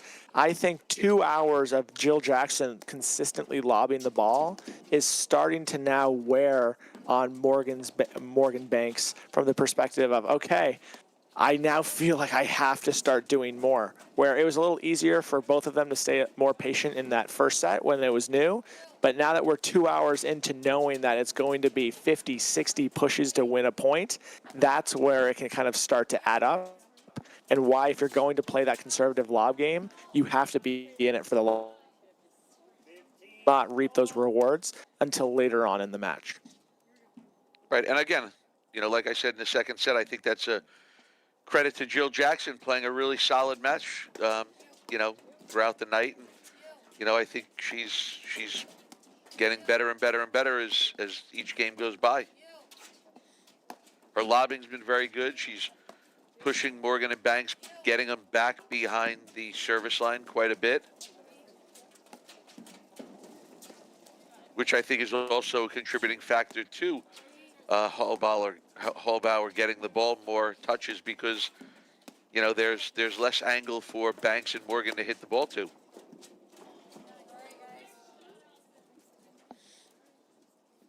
That was an interesting play, though, from Halbauer Jackson that I'm a fan of. They faked the switch.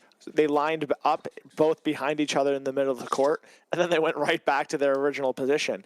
Didn't work out for them, but that's a really nice kind of iteration on that idea that's just going to continually make it harder for Banks and Morgan to avoid accidentally pushing to the Halbauer side of the court. 40-15.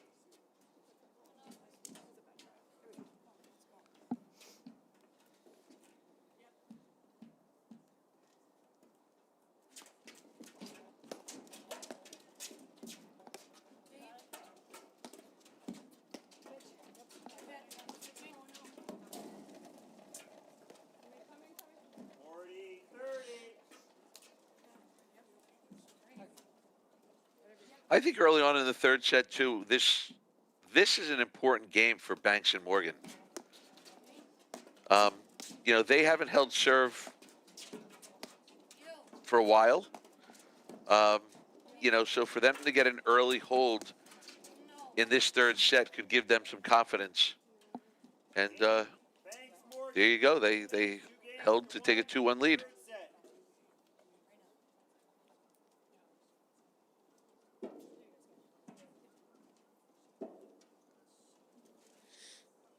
I think at this stage of the match, even though, again, it's early on, but we're still in the third set, this is it. Winner takes all. I think that was a bigger game for Banks and Morgan to win than it was for Jackson and Halbauer. Yeah, especially for them to stay on serve. It'll be interesting to see how they choose to play Ellie Halbauer's serve here. She does have such a strong, challenging spin serve, but they've been winning so many points from the baseline. It'll be interesting to see what serve and strategy they go with on her service game here.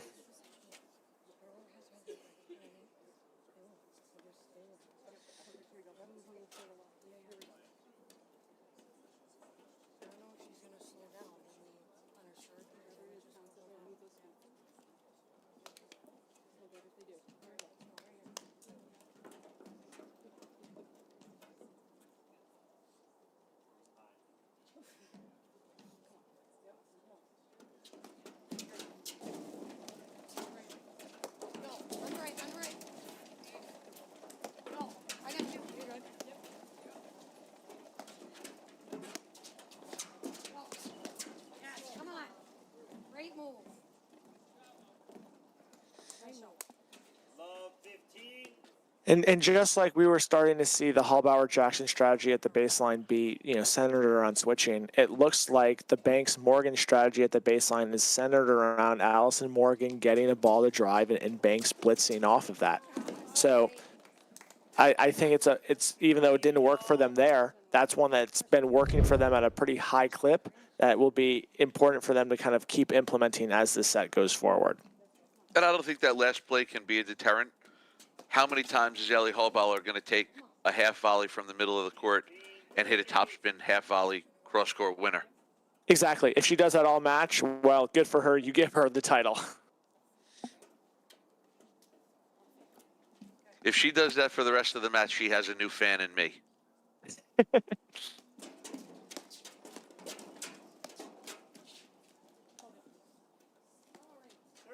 all. Set that up. Right here. Come on. Next ball, we got it.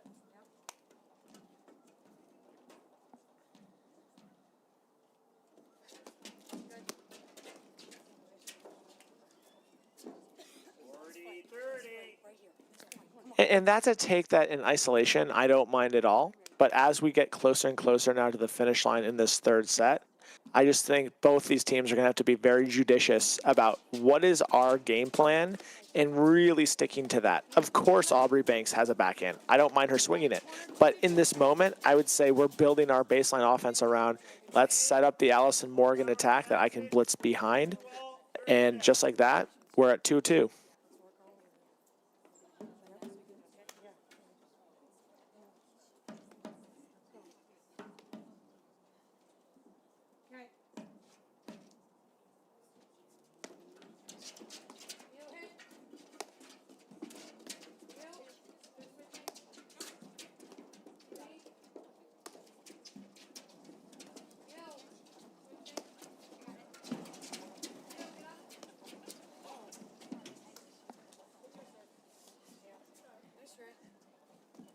Love 15. I think that's one of the moments or the times when I think Banks could have went at Halbauer. I just may not have been, I like that last time when she hit that little soft push into the side screen where I think she could have done that again that time. I don't think she had to hit such a close, perfect drop shot.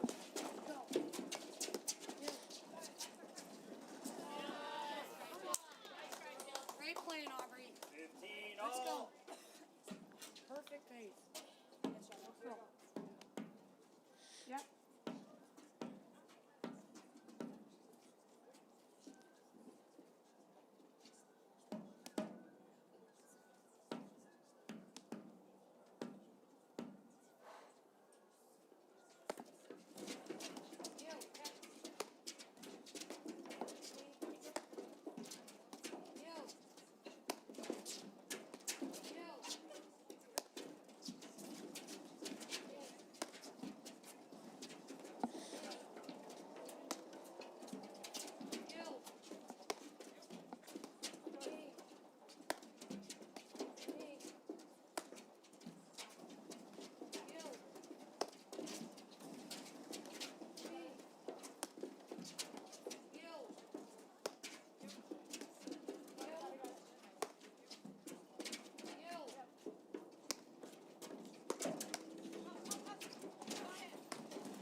Good get there by Jill Jackson, forcing an error there. Okay.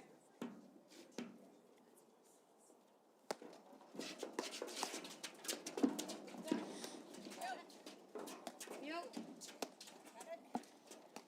Me. Go. You got it. Keep moving. Keep moving. Go. Get in. You got it. Back up. You. Keep Really nice dig there from Aubrey Banks. I really liked how she kept her head really still and calm to make that dig. one. Get low. Get low. You got it. You got it. Get in. Get in. You got it. Back up. Good. You got it.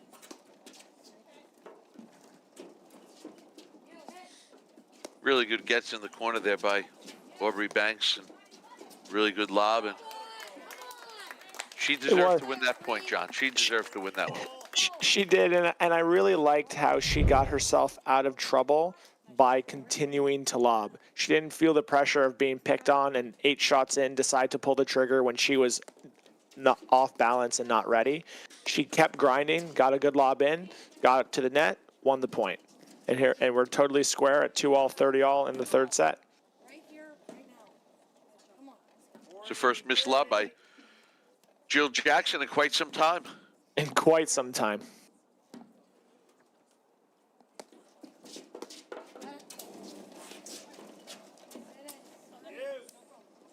I'll tell you, going back to the strategy for Jackson and Halbauer, you know, I think going forward, I think I want to see Halbauer on the deuce side of the court, because it is allowing her to move around and hang out in the middle of the court. I think being on the ad side, I think that Allison Morgan and Aubrey Banks can get that ball easier to her side screen, forcing her to stay more, you know, out of the middle of the court. And again, there's my question. Why force the ball to Halbauer? Like, it doesn't even need to go there. No, especially hitting a roller off your back foot behind the service line. That's just an incredibly difficult shot. I don't mind rolling at Halbauer if it's an easy ball that you're stepping in. But to your point, if I'm off balance and I can't hit the exact shot I want, it can't go there.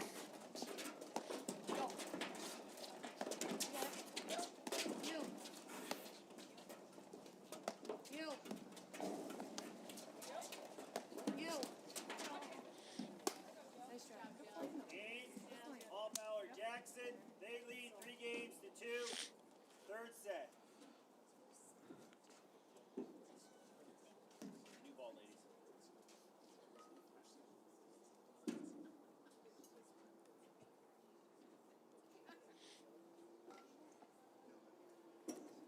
All right, so we're in an interesting position here. You have Banks and Morgan, I believe, serving on serve 2 games to 3. They haven't held a lot in the last set and a half. Their serve.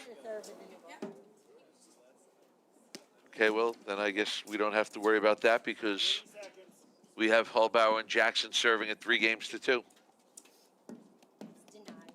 And I think this is a really big game for Banks Morgan outside of the score. They lost those last 3 points in the last game by pressing. So will they continue that trend of pressing in this game, or will they try to kind of calm down a little bit, get back to what was working in that first set? Because we are in a very precarious spot of this match where every game now has only heightened importance.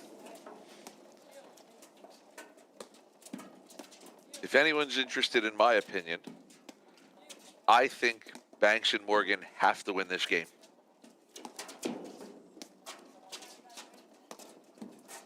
Yeah, I would agree with that for sure.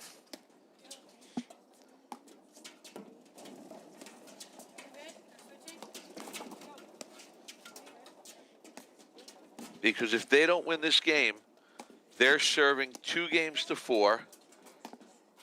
And again, they've probably held serve 1 time in the last 11 games.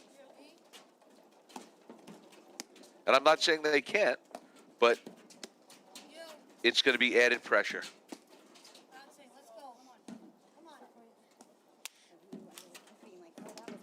Love 15.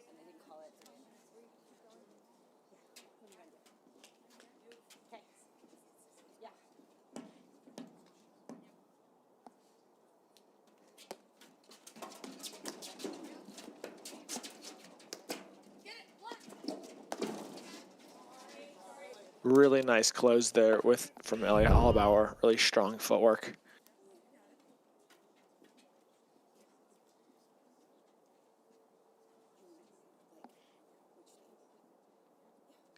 And you know that's how it always works.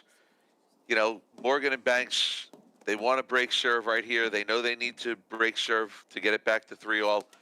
You know, and then in the back of your mind, it's like, oh, did they really just hit a let cord on the overhead, and then close it out with the volley? Like, why is this happening? Lets really do seem to happen in bunches at the Right. very worst time. Correct. 30 all.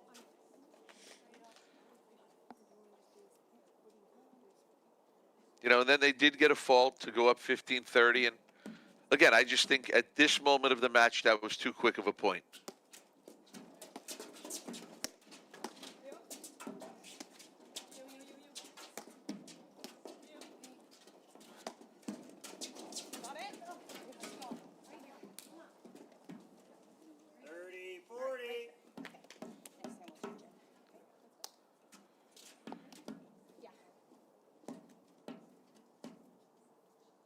And it'll be interesting to see.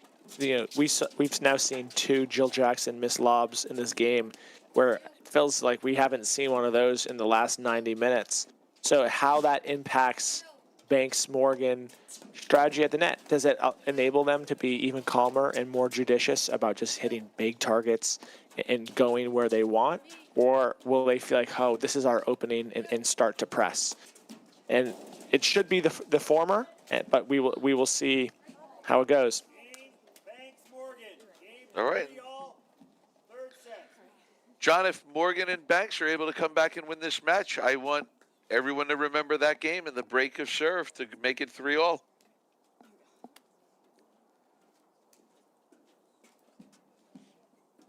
And that I also that was a very big break of serve.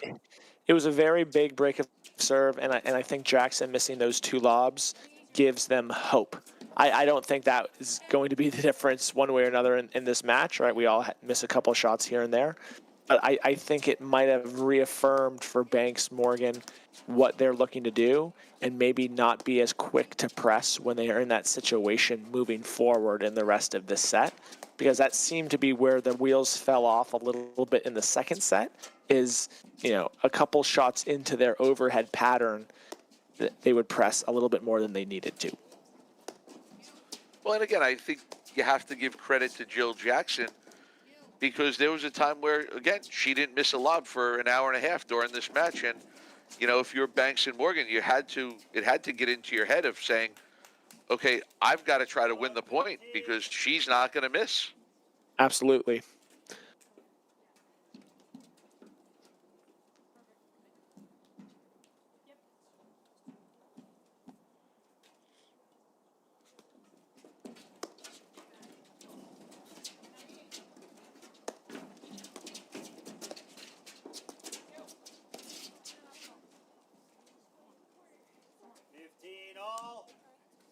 Allison Morgan has really been doing a phenomenal job all day about just taking that ball early and getting it at her opponent's feet. That almost felt like a half volley pickleball shot. And she's just been doing a phenomenal job all day about stepping into the court and just taking advantage of those opportunities.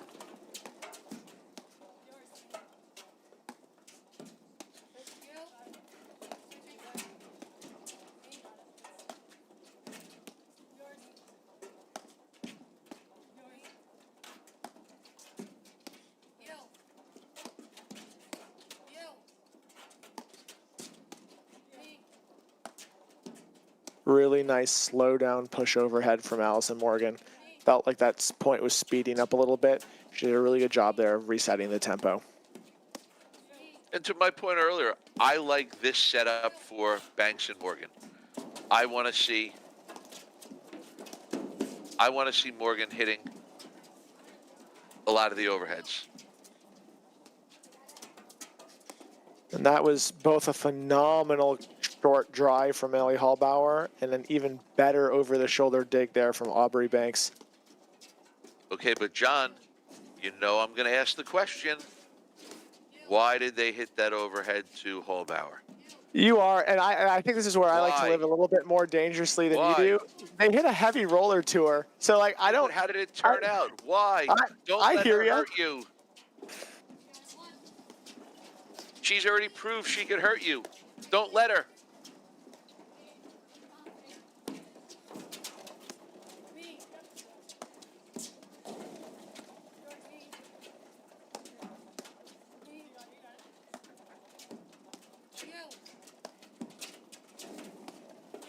This definitely now, 4 transitions later in the point, feels like a big one. Wow, really nice. Ooh, just forced it a little bit, but fantastic point. Do I have to ask the question again? I have a feeling I know what you're going to say. Why did they go to Ellie Halbauer? Why? Why? Stop.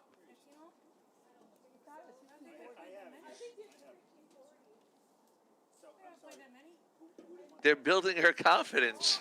You did? Okay, so now it's 15-30. 15-30. Sorry. The point went out so long.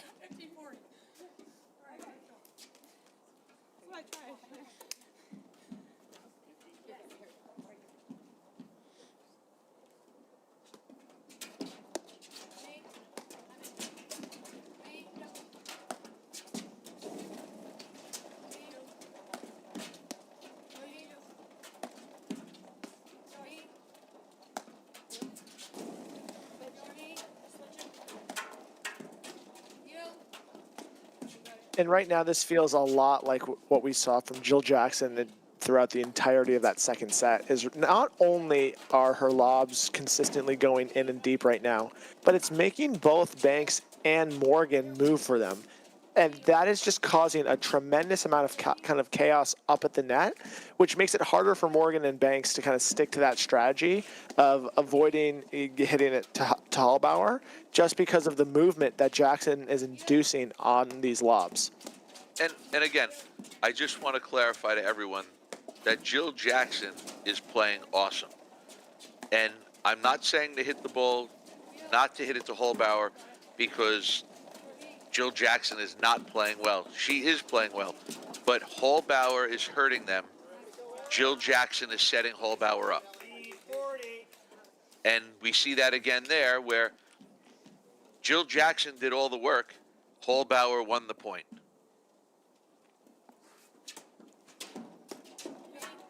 So I think at this stage of the game, if you're Jackson and Halbauer, you're kind of really playing well as a team right now. John, who just won that point? It looks like Ellie Halbauer did. Okay. And I think that one, though, is more of a byproduct of her court positioning and playing so far in the middle, where she was able to take a backhand roller from Allison Morgan that landed on the just inside the deuce half of the court and hit a phenomenal forehand, right? And that just goes to show, right, to your point, what are Morgan and Banks trying to avoid? The Halbauer weaponry. And what is Halbauer trying to inflict? Her weaponry. And she's doing a really good job, one, with her court positioning, and then it can't be stated enough just how good of a job Jill Jackson is doing in just being a human wall back there and not letting anything get by her and hitting quality lobs that make it a little bit easier for Halbauer to roam and kind of have that finishing shot when she gets the opportunity.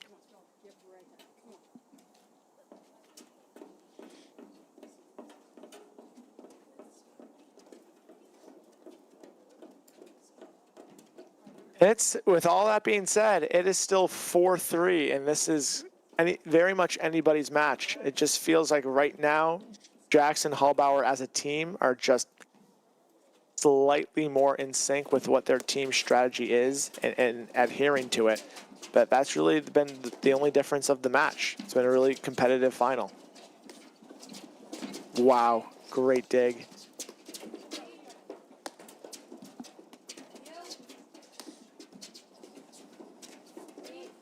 Ooh, living dangerously with that one.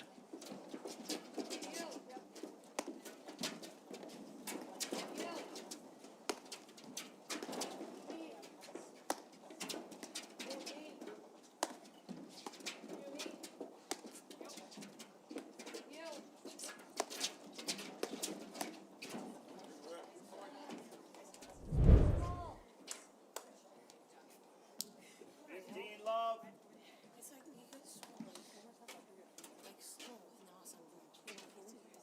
And what's starting to really make Halbauer's roaming so tricky right now is that I think Banks truly believed that she hit that ball to Jill Jackson when it left her paddle.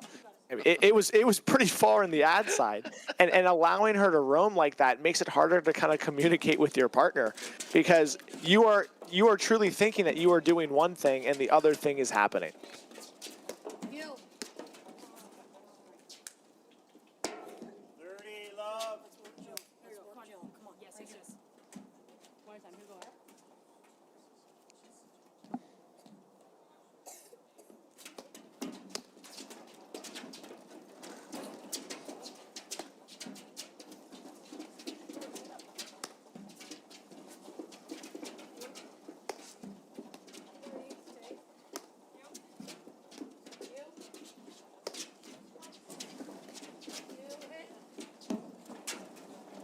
Oh, John. Oh, boy. Why is Halbauer touching the ball when you can't hurt her or put pressure on her? Although that one, I really do enjoy playing devil's advocate on this topic a little bit, but that one was a really nice roller, I thought, to the deuce side. And Halbauer put up a really good lob, right? And that's a totally different way that she's been hurting than before. And she won the point. Yeah. But, like, really, if our goal, though, is to avoid the Halbauer weaponry, a good lob is awesome, but I would say that's a little different than her teeing off on a drive. Right. But, again, my point is just Jackson is playing the setup role amazing. She's not winning points. She's helping her team win points, but she's physically not doing it. So I think you have to play it to her more often. There's just no reason to switch the ball to Halbauer. You're just asking for trouble. And she's giving them trouble right now. You, get in. You. Good ball. Come on. That's the one. Deuce. See how short that was? Yeah. Boom. Great job. Let's go. Right here. Again, I believe, wasn't this game 40 love and a couple of faults crept in there? Yeah. And this is where the 40 love leads slipping become a little bit harder to shake off when you are in what could potentially be the difference between 5-3 and 4-4 in the third set of a championship match. Right back. Come on. Right here. Advantage, Miss Halbauer.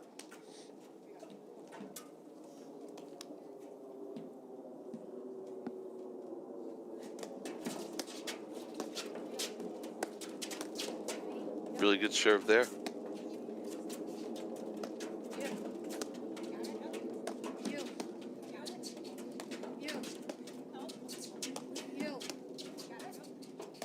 No, come on. Let's go. That's good lobbing. And I was just about to say, if you're Morgan and Banks, honestly, you don't mind Halbauer and Jackson at the net because they've been winning so many points from the baseline that you don't mind them right now being at the net.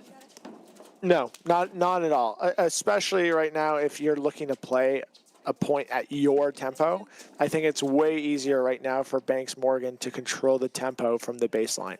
Now, winning points could be a different story, although they are winning points very well right now from the baseline, but it definitely feels like they can control the tempo a little bit better at the baseline.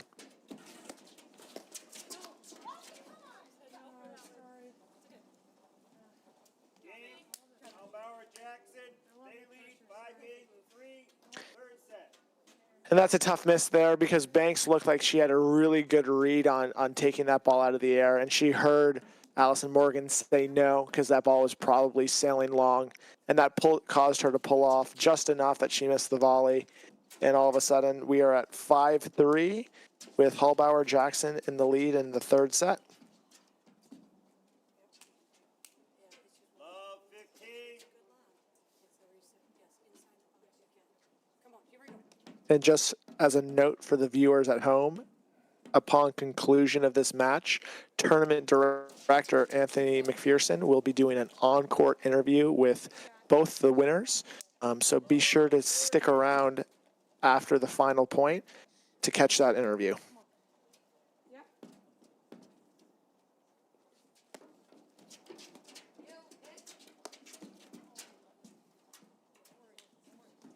Love 40.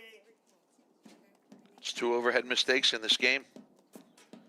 And that was one of the things we talked about in between the second and third set was, you know, Morgan and Banks had to clean up the overhead mistakes. And here that we gives are. Halbauer Jackson's, 3 match points.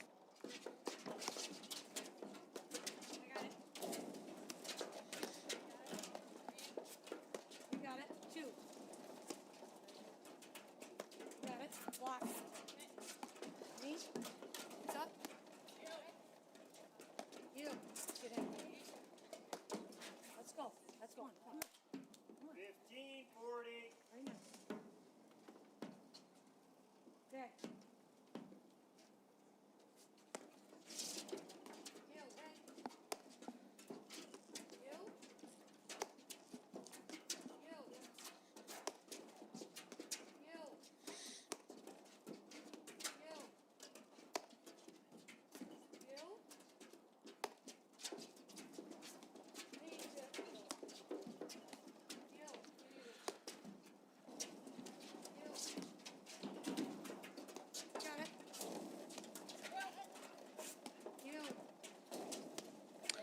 By the way, Jill Jackson's lobbing has been amazing.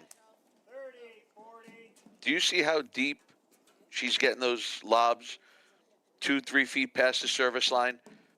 And that is also putting pressure on Banks and Morgan because the deeper she can lob the ball, again, it's giving Halbauer the ability to move around and not be stuck in the corner. Yeah, and like honestly, my favorite part of this whole match has been they walked into this match knowing, hey, Jill Jackson's probably going to hit mostly lobs. Ellie Halbauer's going to look to kind of be the hammer on our team. And it wasn't really working that successfully in the first set. And instead of kind of abandoning their tools, they just changed their strategy a little bit. And that led them to winning the next 2 sets, 6-2, 6-3.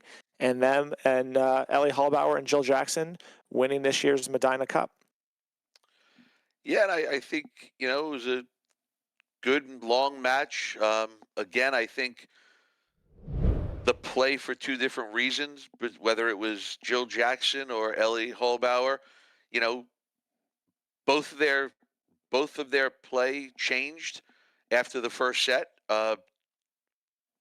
Different style, but it changed. You know, Jill Jackson's lobbing was excellent, and you know, Ellie Halbauer was able to insert herself offensively, and you know, it made a big difference. And we'll be hopefully hearing from the winners shortly. Also, congratulations to Allison Morgan and Aubrey Banks on a great tournament, making it to the finals here at the Medinah Cup.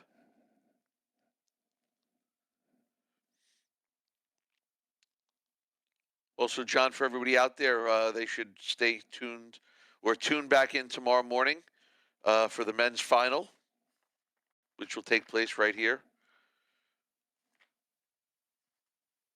Yeah, should be a good one between Adam Morgan and Graham McNerney against Mike Wagner and Andrew Ong, the 1 seed and the 2 seed. So much like today's women's final, it's a battle of the top 2 seeds, which should be another phenomenal long match.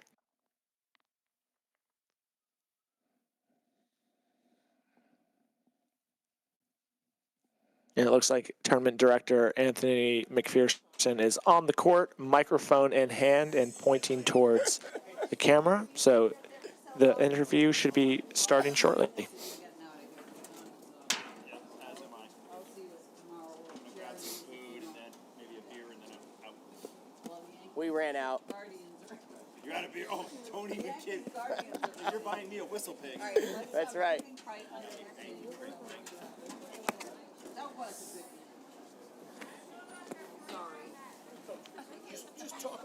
Can you hear me? How about now? You can hear me through this, right? Okay. You can? Is that what matters? You can hear me, right? Okay. No pictures then? Jump in there. No, I thought we'd... Your blue matches the We should have skirt. done the pre... We normally do the pre one. You have great interviews. I can't wait to hear this. I'm so excited. I might be more excited for this than the match. Are you? Camera's right here. Okay. No. I mean, you guys did win. I mean, I'm just asking the questions.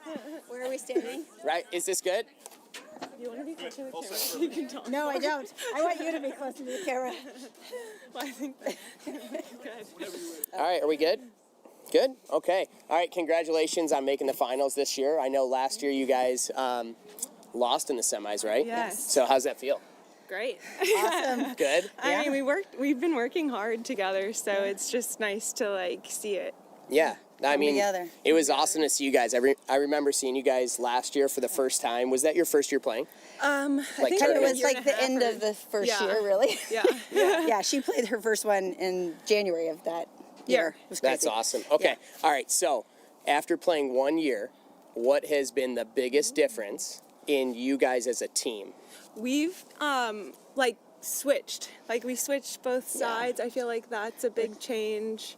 We're just learning to be a lot more versatile and just understand the game. Stop playing as much tennis. Do a little paddle, a little tennis. I can't get out of tennis mindset. No, I love that. I love that. But yeah, I feel like we're starting to just understand more, how to change it up. To slow it down. Different positionings that. We didn't do any positioning last year. We had no idea about that. Yeah. So, and taking lessons. We sometimes. We saw that, but we were so enamored by your abilities that it was so easy. Okay, one last. What? Good use of enamored. Is that okay?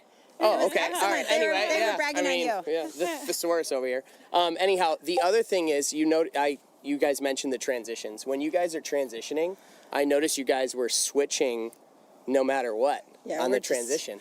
I think, honestly, that might have just happened because it happened. It was awesome. But we'll take it. We'll say it was planned. Yeah, that's awesome. All right, well, thank you guys so much for playing the tournament again this year. And winning the Medinah Cup 2024. Thanks so much. Thanks. It's been so much fun. Thanks for having us. We appreciate Awesome. it. Thank you. Thank you so much. Yeah. Thank you. So fun. Good tournament.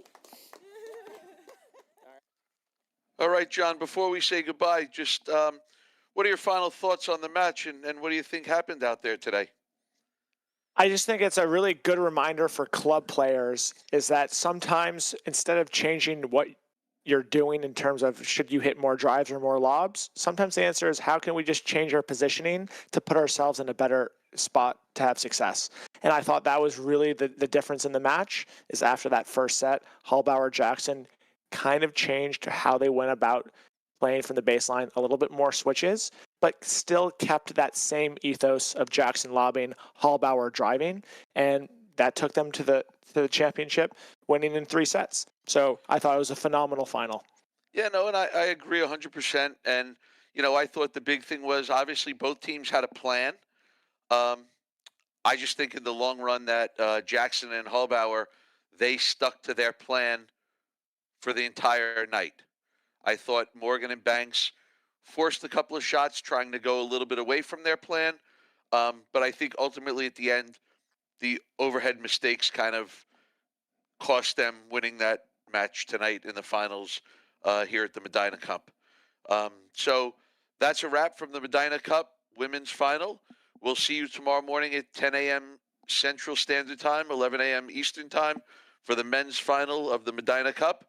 I'm David Broderick along with John Kilmer. And John, thank you for joining, and it was a pleasure. It was a pleasure as always. Have a great night. At Corient, Wealth management begins and ends with you. We believe the more personal the solution, the more powerful the result. We treat your goals as our own. We never lose focus on the life you want to build. And our experienced advisors design custom-built strategies to help you get there. It's time for a wealth management experience as sophisticated as you are. It's time